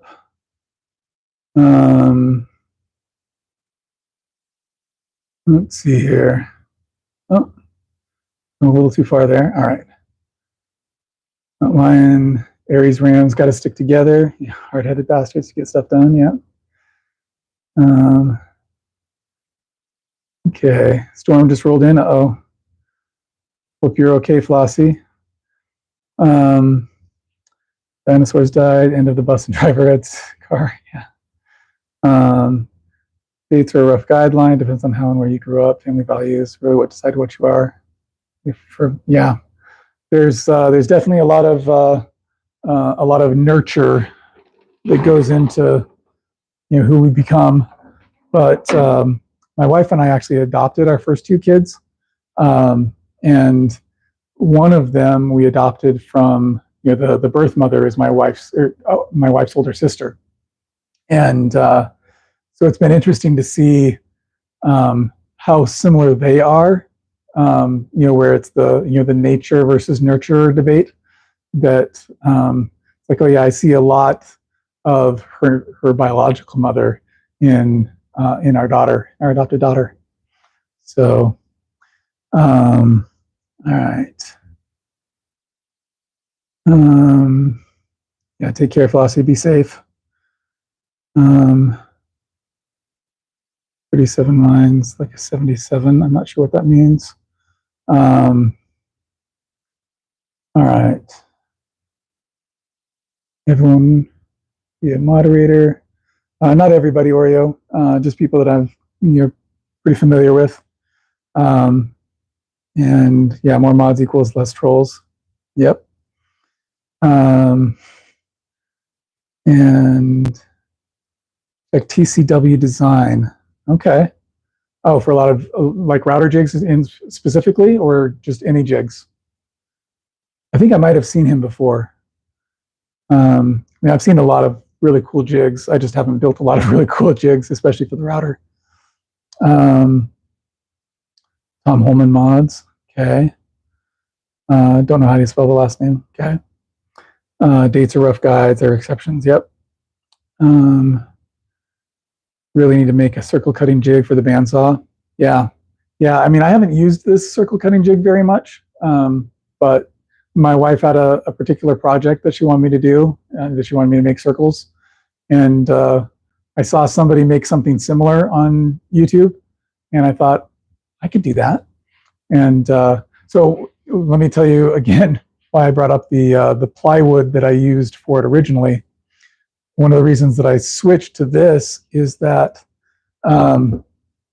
this was just an old shelf that I think I got from my brother, and it's got basically the melamine top on it, which is super smooth, and then I've got the HDF, which is also smooth, and so I'm not sure how much you can see here, but it just spins really nice. Whereas before I was getting a lot of friction, and I was putting down paste wax, but the sawdust was would get everywhere because the dust collection doesn't work great with this setup because the jig is blocking the suction basically, and so it's like, man, I'm having to reapply paste wax all the time. So I was like, oh, you know what? I've got other options for the circle cutting jig.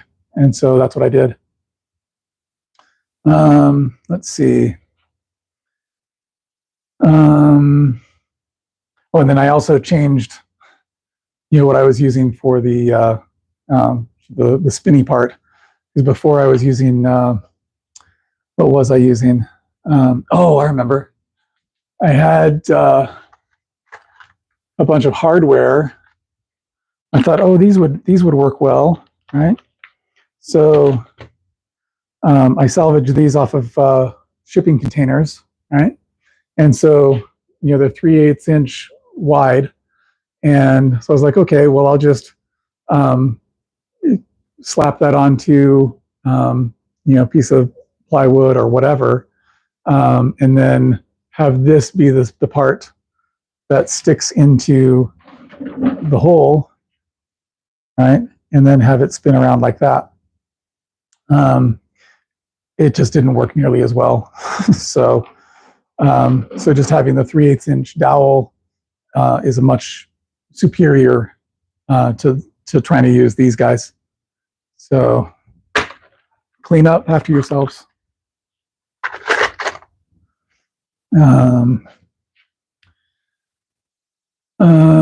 Change dates on zodiac signs. I wouldn't know. Okay. Mine grew up in Aries. Some of us grew up in different environments. Yep. Country folk versus city slickers. I grew up in Boise. Not a huge urban metropolis, but also not out in the country, right? So I never really had a rural experience per se, even though a lot of people who live outside of Idaho probably perceive everyone in Idaho as being, hicks and on the farm. So I've got a lot of family that grew up on farms, but a lot of them are not even in Idaho. And they officially changed things. Flossie from the country, now Joshy from down South Georgia. He grew up on a hog farm. Cool. Got a ram tattoo on your calf. Don't care what they say. Libra.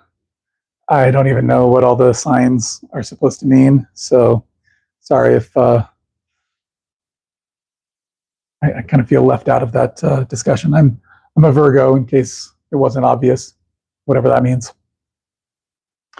And sticking with the ram, raised hogs, beef, goats, rabbits, lots of time nurturing them as well as shoveling feces. And with every reward comes an expense. Yeah. Yeah, it reminds me, so I spent 2 years as a missionary in Argentina. And my favorite quote that I learned there, I will recite it in Spanish, even though probably most of you don't speak Spanish, but that's how I heard it. And so that's how I'll say it. Lo que es barato se aprecia poco. Lo de valor siempre tiene su precio justo, which roughly translated means that which is cheap is valued little. That which is of worth always has its just price.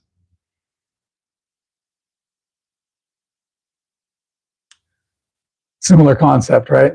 Every reward comes an expense of sorts. Yeah, jigs in general. Oh, darn it. Need to be better with my touch screen here. Jigs in general, and then there's Yashi. Okay. Something also I love. Can't remember exactly the name. Yashihiro TV. Not really sure what's the correct YouTube channel name. Oh yeah, I'm subscribed to that dude. He's got some crazy stuff.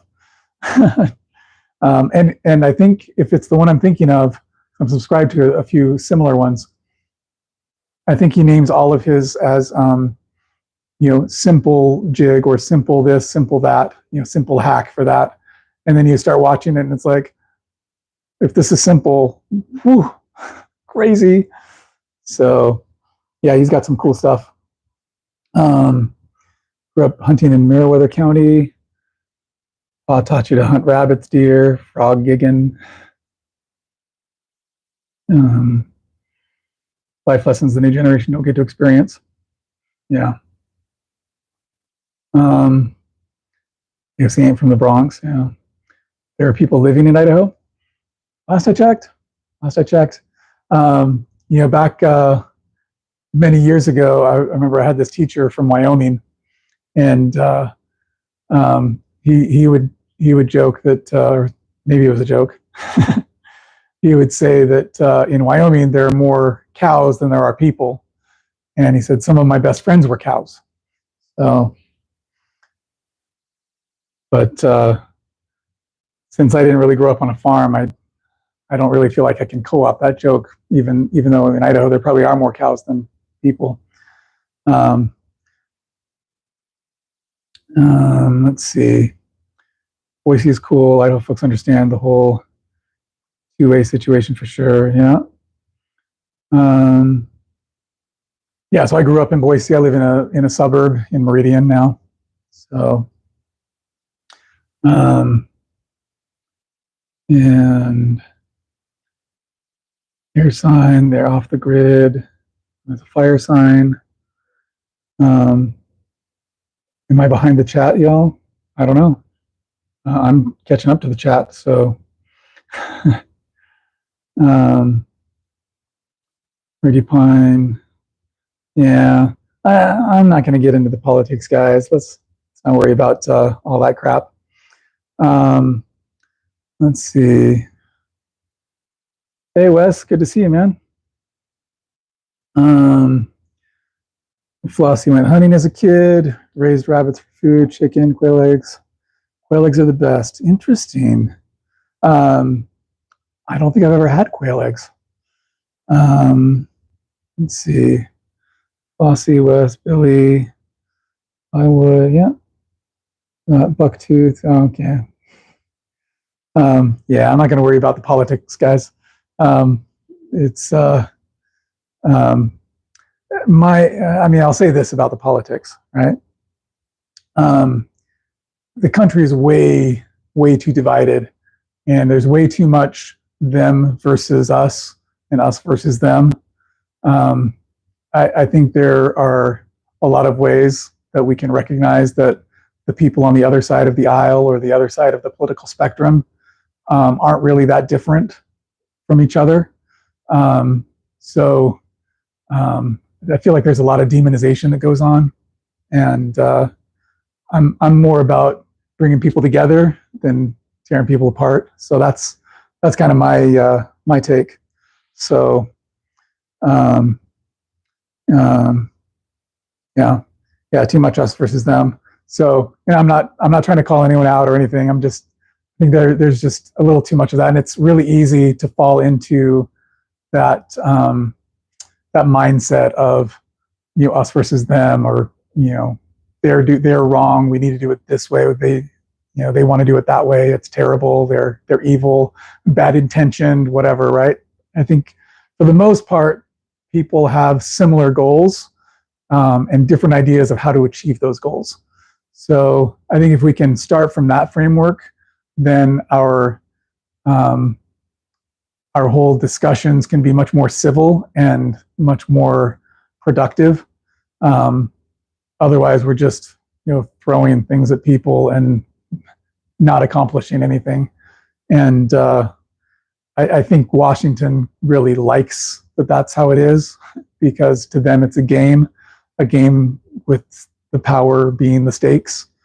And so the more we focus on the game, the less they have to worry about actually getting stuff done that people care about.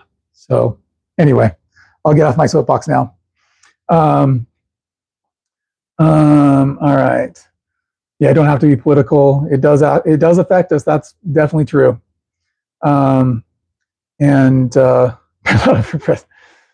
There's no way. There's no way. I think that's part of our problem, right? Because a younger me would have considered running for political office, but there's no way that I would do it now, because there's just so much vitriol. I don't want to put my family through that kind of an ordeal, right? And so it's like, yeah, there's no way. And I think it's kind of the problem that anyone who thinks, oh, president, the most powerful position in the world, I'd be good at that. I have to question the sanity of anyone who thinks that. But anyway, that's just me. So, quail cake, okay? You'd vote for me? Well, wait until you hear about my position on, hey, just kidding. All right. Yeah, if we talk civilly, we can accomplish a lot more, right? And feel a lot better about it, right? Because in the current political discourse, how do you feel after you engage in that back and forth, that nasty back and forth? You're just angry, right? And whereas if you can find common ground first and identify common goals and say, hey, this is how we want to accomplish what we want to accomplish, right? And listen to the different perspectives, right? Just because you have a different life experience doesn't mean that Jack's life experience is any less valid than yours, right? So let's listen to each other a lot more and yell at each other a lot less. So anyway, okay. Sorry, guys. That's the thing. Yeah, the people who would be good at it won't do it. Exactly. That's, yeah. And yeah, political governor. Yeah, got to start somewhere. Yeah, too many skeletons for the media. Yeah, that's an issue too. Barely won the vote for dinner tonight. That's awesome, Wes. What was for dinner? Starting to feel hungry now. And what's the setup for my circular saw, ripping, crosscut, table saw? Okay. Whew. All right. Matthew's like, enough with the political rants, people. Let's talk about woodworking. I can respect that, Matthew. All right. So, all right. Table saw. I've actually got several videos on the table saw. So you can get into more detail there. Let me do some cleanup here on the circle cutting jig.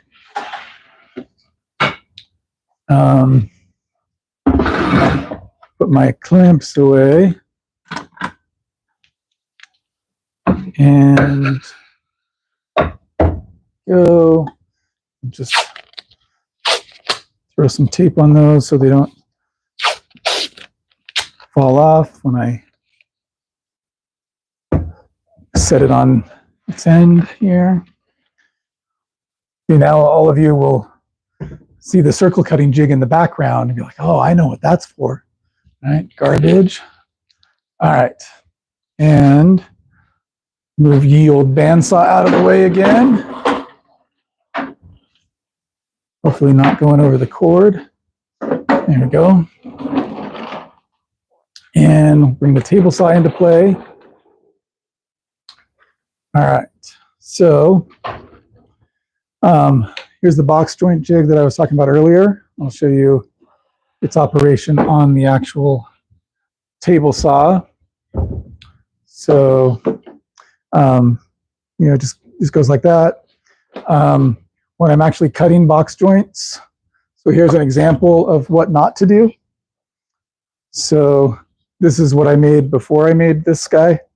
And so you can see there's quite a bit of tear out, a lot of imperfections in these joints. And then I made it look even worse by filling it with wax. And then I couldn't get like the excess wax out. And so it just kind of, accumulated there. And so it's just kind of this white gunk instead of, kind of being buffed out and having a nice thin layer. So now what I do to avoid tear out is I'll use my, let's say this is the piece that I want to, my work piece, even though I wouldn't want to use this piece as my work piece. And this is for a dado stack, right? So I put the 1/2-inch dado stack in. Then I put a backing board right there, and then the workpiece, and then run it through the dado stack. And so then I'd have a little, slot or key or whatever cut there. And then I take that and I move both the backing board and the workpiece onto the next key and run it again. And then both of them together again, and so on and so forth. So by the end, I end up with the backing board that's got, the slots cut out of it all the way around. And then you can just cut those off and then use it again as a backing board if you wanted. But I probably wouldn't use this as a backing board because this is, useful for other things. Probably use some nasty shipping container plywood or something like this. I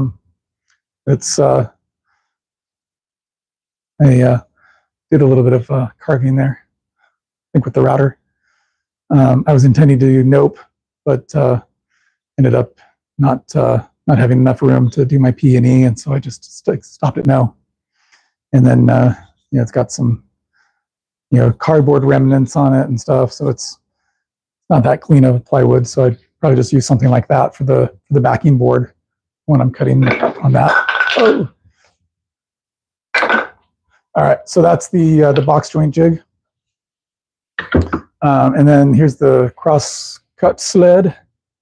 And I have a recent video on this. I think it's entitled something like how to make your crosscut sled not suck.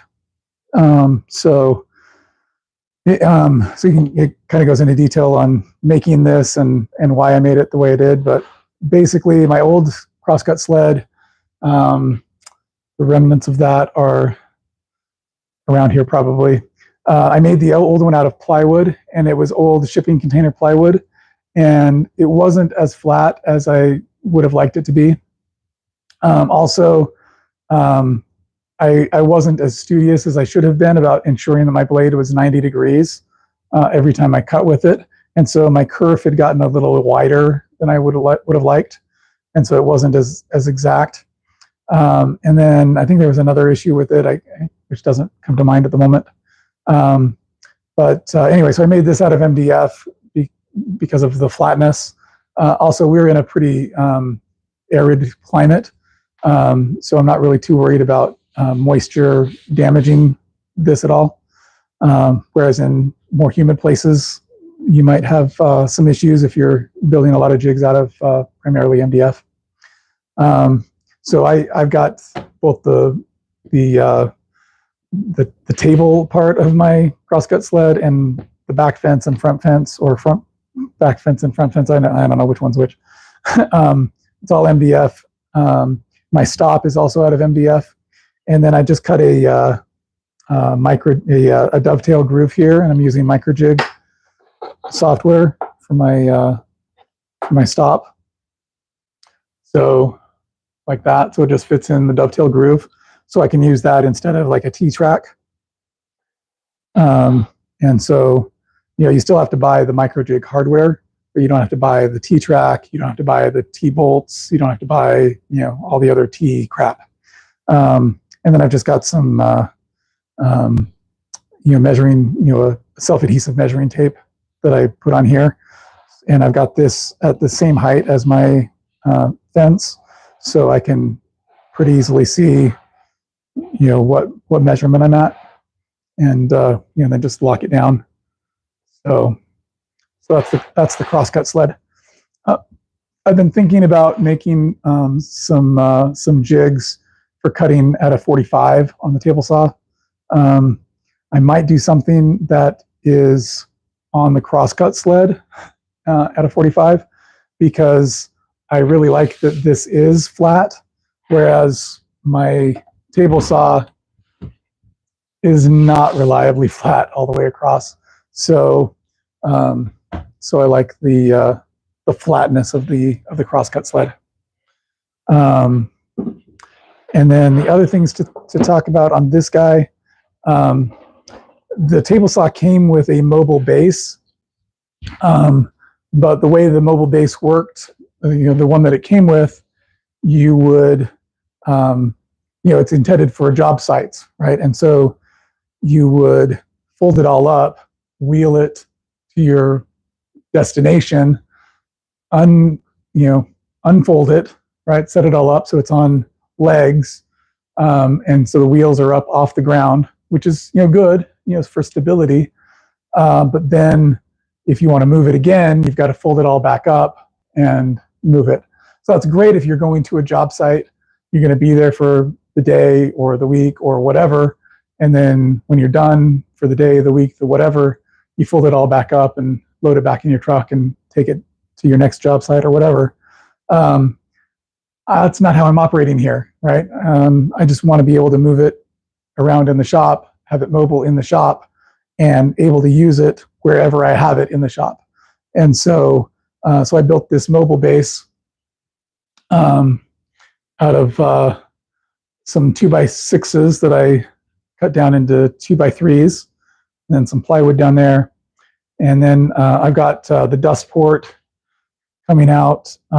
Got a little adapter from a bottle connecting to the hose that connects to a cyclone separator, very similar to the one that I have on my shop vac over here. And then I just have that connected to another small shop vac over here. So this one doesn't have very much capacity, but it doesn't need any capacity really, because pretty much everything gets dropped in here. Hardly anything makes it into the small shop vac. So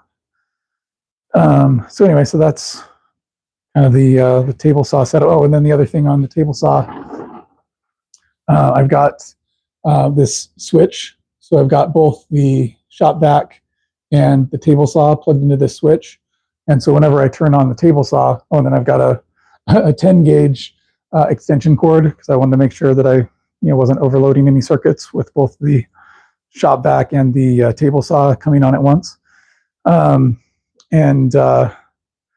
So anyway, I can just wrap that around and plug it in where I need to.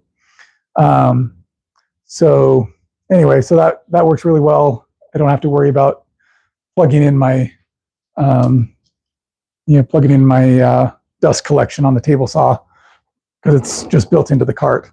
And I want to rebuild my miter saw station, and I've been thinking about doing something similar, having its own dedicated dust collection on its own, self-contained station. And I also want to do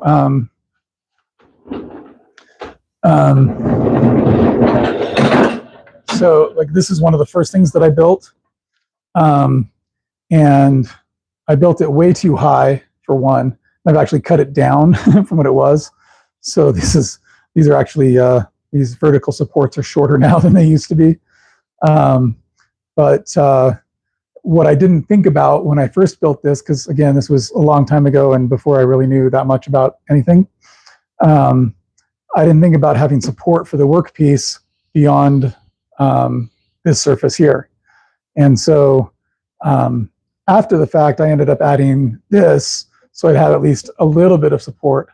But if and when I build a new one, I want to have it would still be a mobile base, kind of like this, but it would be narrower, so it would basically fit the the width of the miter saw, and then I would have two wings that would flip up and be level with with the surface there. So that way they're not always out and in the way. I can fold them down and have the outfeed support when I need it. But then I can also incorporate so what I'm looking for, a stop, just a stop, yeah, kind of like over here.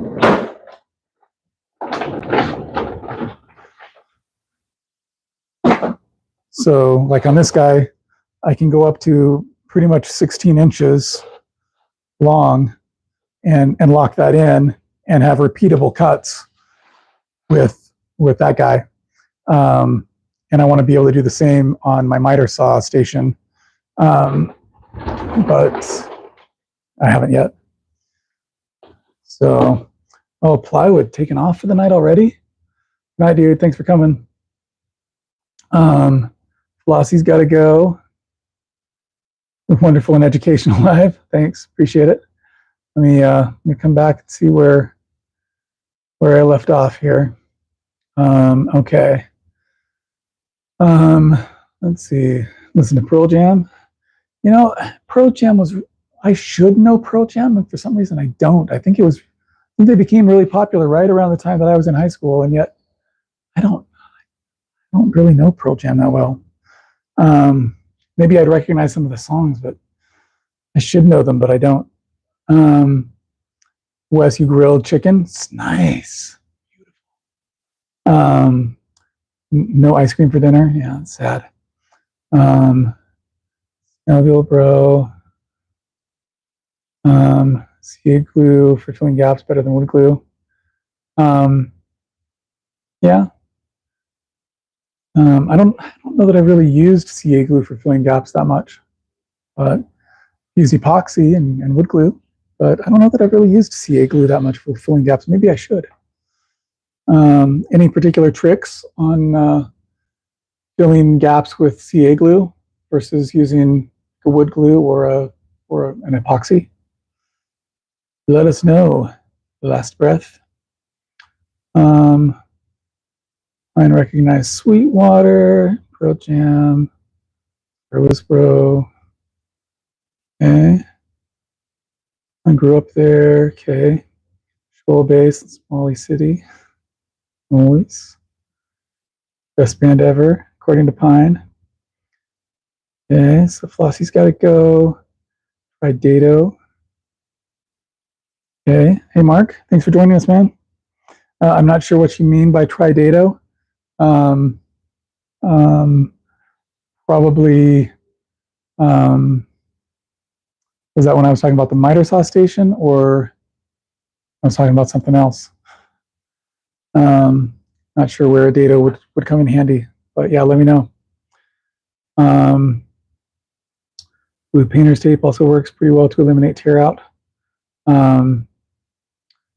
Is that on the box cut jig, or the box joint jig? And all right, lucky with humidity here. Yep, you're at 85% the last few weeks. Ooh. Oh, that's oppressive, man. It's been hot lately here, but you know, it's in 90s. I think it's supposed to get up to 100 tomorrow. But you know, it's not nearly as hot as like Phoenix, but it's for the most part a dry heat like Phoenix. So not nearly as uncomfortable as heat and the humidity. And to replace all your sled slides with plastic, yeah, with swelling and binding, yeah, I hear you. Gotta get some sleep. Hey, thanks, Last Breath. Thanks for joining us, man. And let's see.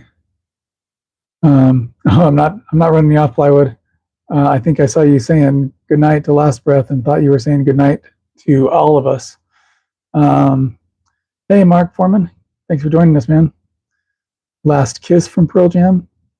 Yeah, it doesn't ring a bell. I'll have to look up. I'll have to do a Pearl Jam playlist after the live here and kind of see what it is that I'm not recognizing as Pearl Jam, or maybe I just don't know. So, use bicarbonate and CA glue. It hardened immediately. It's solid. Yeah, for bicarbonate, are you talking about activator, like an alcohol or something like that? I've never really been in that big of a hurry for my CA glue to set. CA glue, you know, within like 30 seconds to a minute anyway, right? So, you know, I've always kind of been of the opinion that if I'm getting instantaneous bonds, I'm probably going to bond it in the wrong place. And I'm like, ah, crap, now I can't get it apart. So, and plus I just don't like paying for activator. Oh, soda bicarbonate. Oh, so like baking soda? Is that what you're talking about? And with a thin CA glue? Okay. Yeah, I think I've got plenty of thin CA glue over here. I mean, it's cheap stuff, but I'm not sure how much difference there really is between the cheap stuff and the, the name brand stuff. So baking soda, yeah, okay. Yeah, I haven't tried baking soda with CA glue. That would be a lot less expensive than the activator crap that they're always talking about on the various woodworking channels.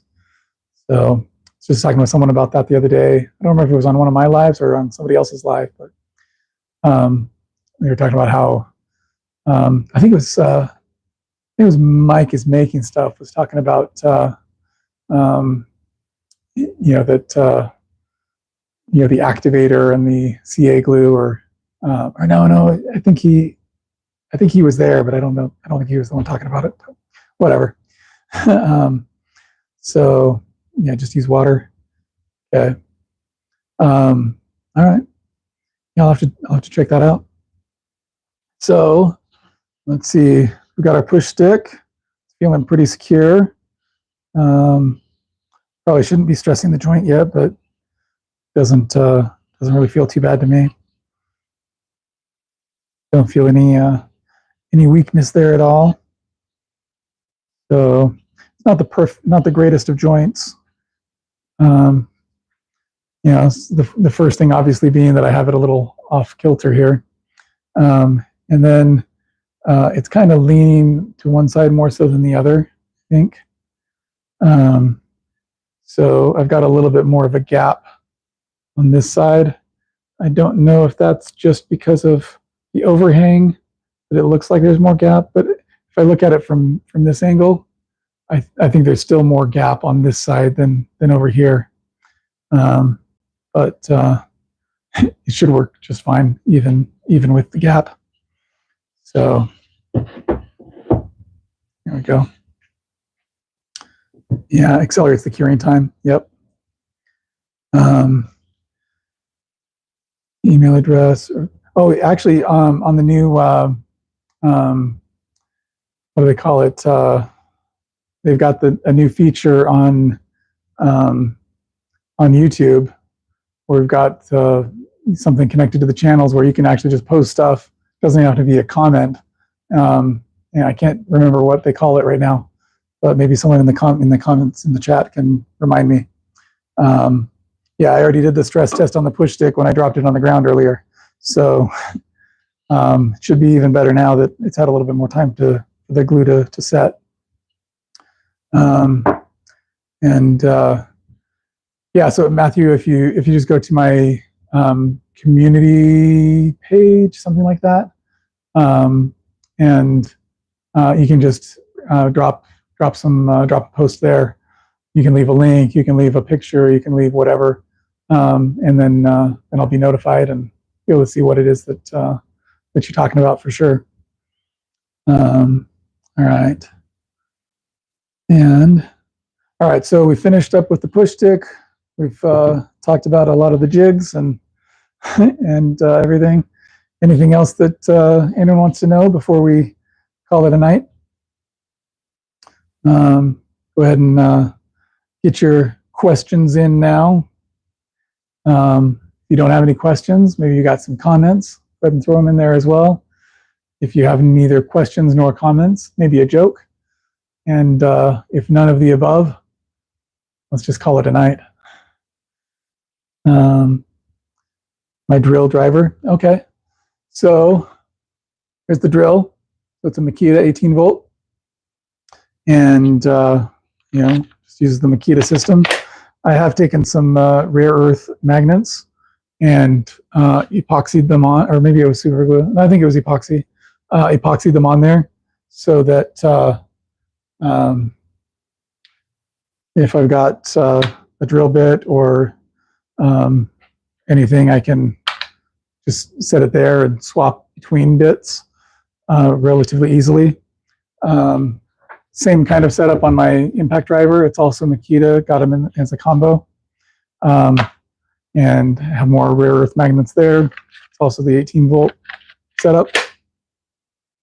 And so, so I tend to just leave the most common bits for my impact driver on the magnet or in the actual impact driver.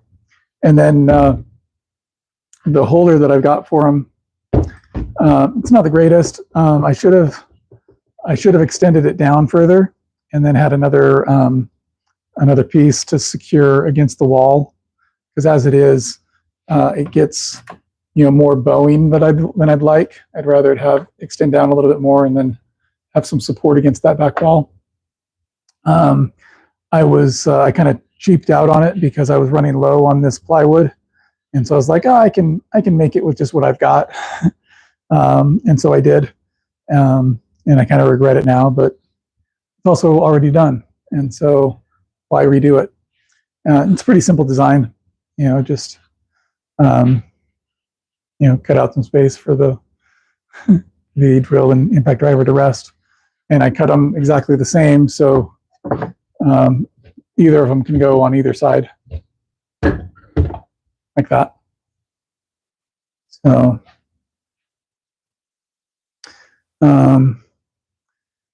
and Ed, you're a Ryobi guy. So is my brother, and part of me wishes that I would have done the same with Ryobi.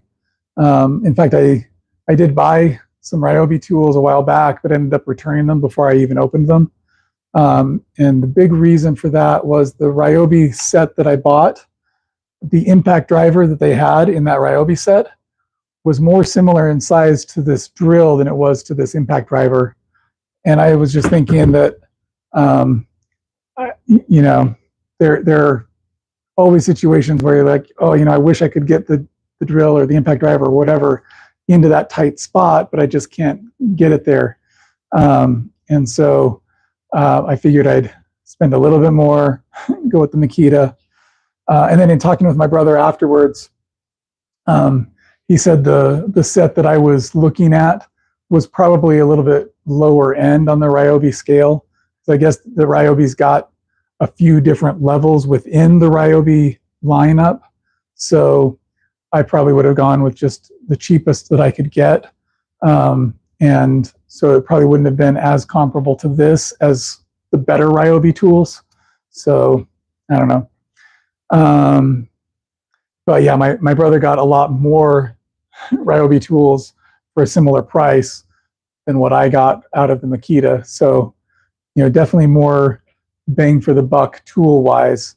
But yeah, planer jointer. Okay.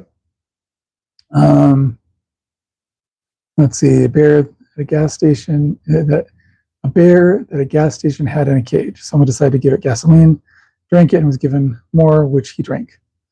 Okay. I think I know where this is going, but in the meantime, Matthew, here's the planer. It is a DeWalt. It's not their latest model. It's the previous generation. And it's 12.5-inch wide, I think, capacity. I got this used from a guy on Facebook Marketplace that was moving to Amsterdam, and for some reason didn't want to try hauling the jointer with him. I think he used it primarily for making guitars, which I do not do. And then the jointer is right next to it. It's a 6-inch jointer. I got this from the same guy that I bought the planer from, and also got a really good deal on this. So yeah, just a Porter cable, 6-inch wide. And the deal that he gave me included replacement blades for both the planer and the jointer. And then I also got a bunch of these Bessie clamps, a bunch of some of these other clamps, and I got the dust collector and some router bits, and yeah, a bunch of crap for really cheap. I paid him exactly what he asked for, and I still felt like I was stealing from him. The bear got loose and ran down the road. It finally fell over, but it wasn't dead or even winded. Just ran out of gas. Yep. Thought that's where you're going with that one. It's still fun. All right. Any other questions, concerns, jokes? I'm starting to feel a little bit worn out here. So even if you do have more questions, concerns, or jokes, I might be calling it a night here pretty soon. So thanks everybody for joining us. Appreciate it. If you found any value, go ahead and hit that like button, subscribe, all the stuff. And again, appreciate you all joining us today so that you could see this amazing new push stick that going to serve me well for many, many years. And yeah, I think that's it. So yeah, I guess it's bedtime. Yeah, especially for you, Plywood. You know, it's just approaching 2 a.m. for you, isn't it? Only around midnight, and I'm going to try to get to basketball in the morning at 5:30. So we'll see if I make it. All right, thanks everybody. Have a good night.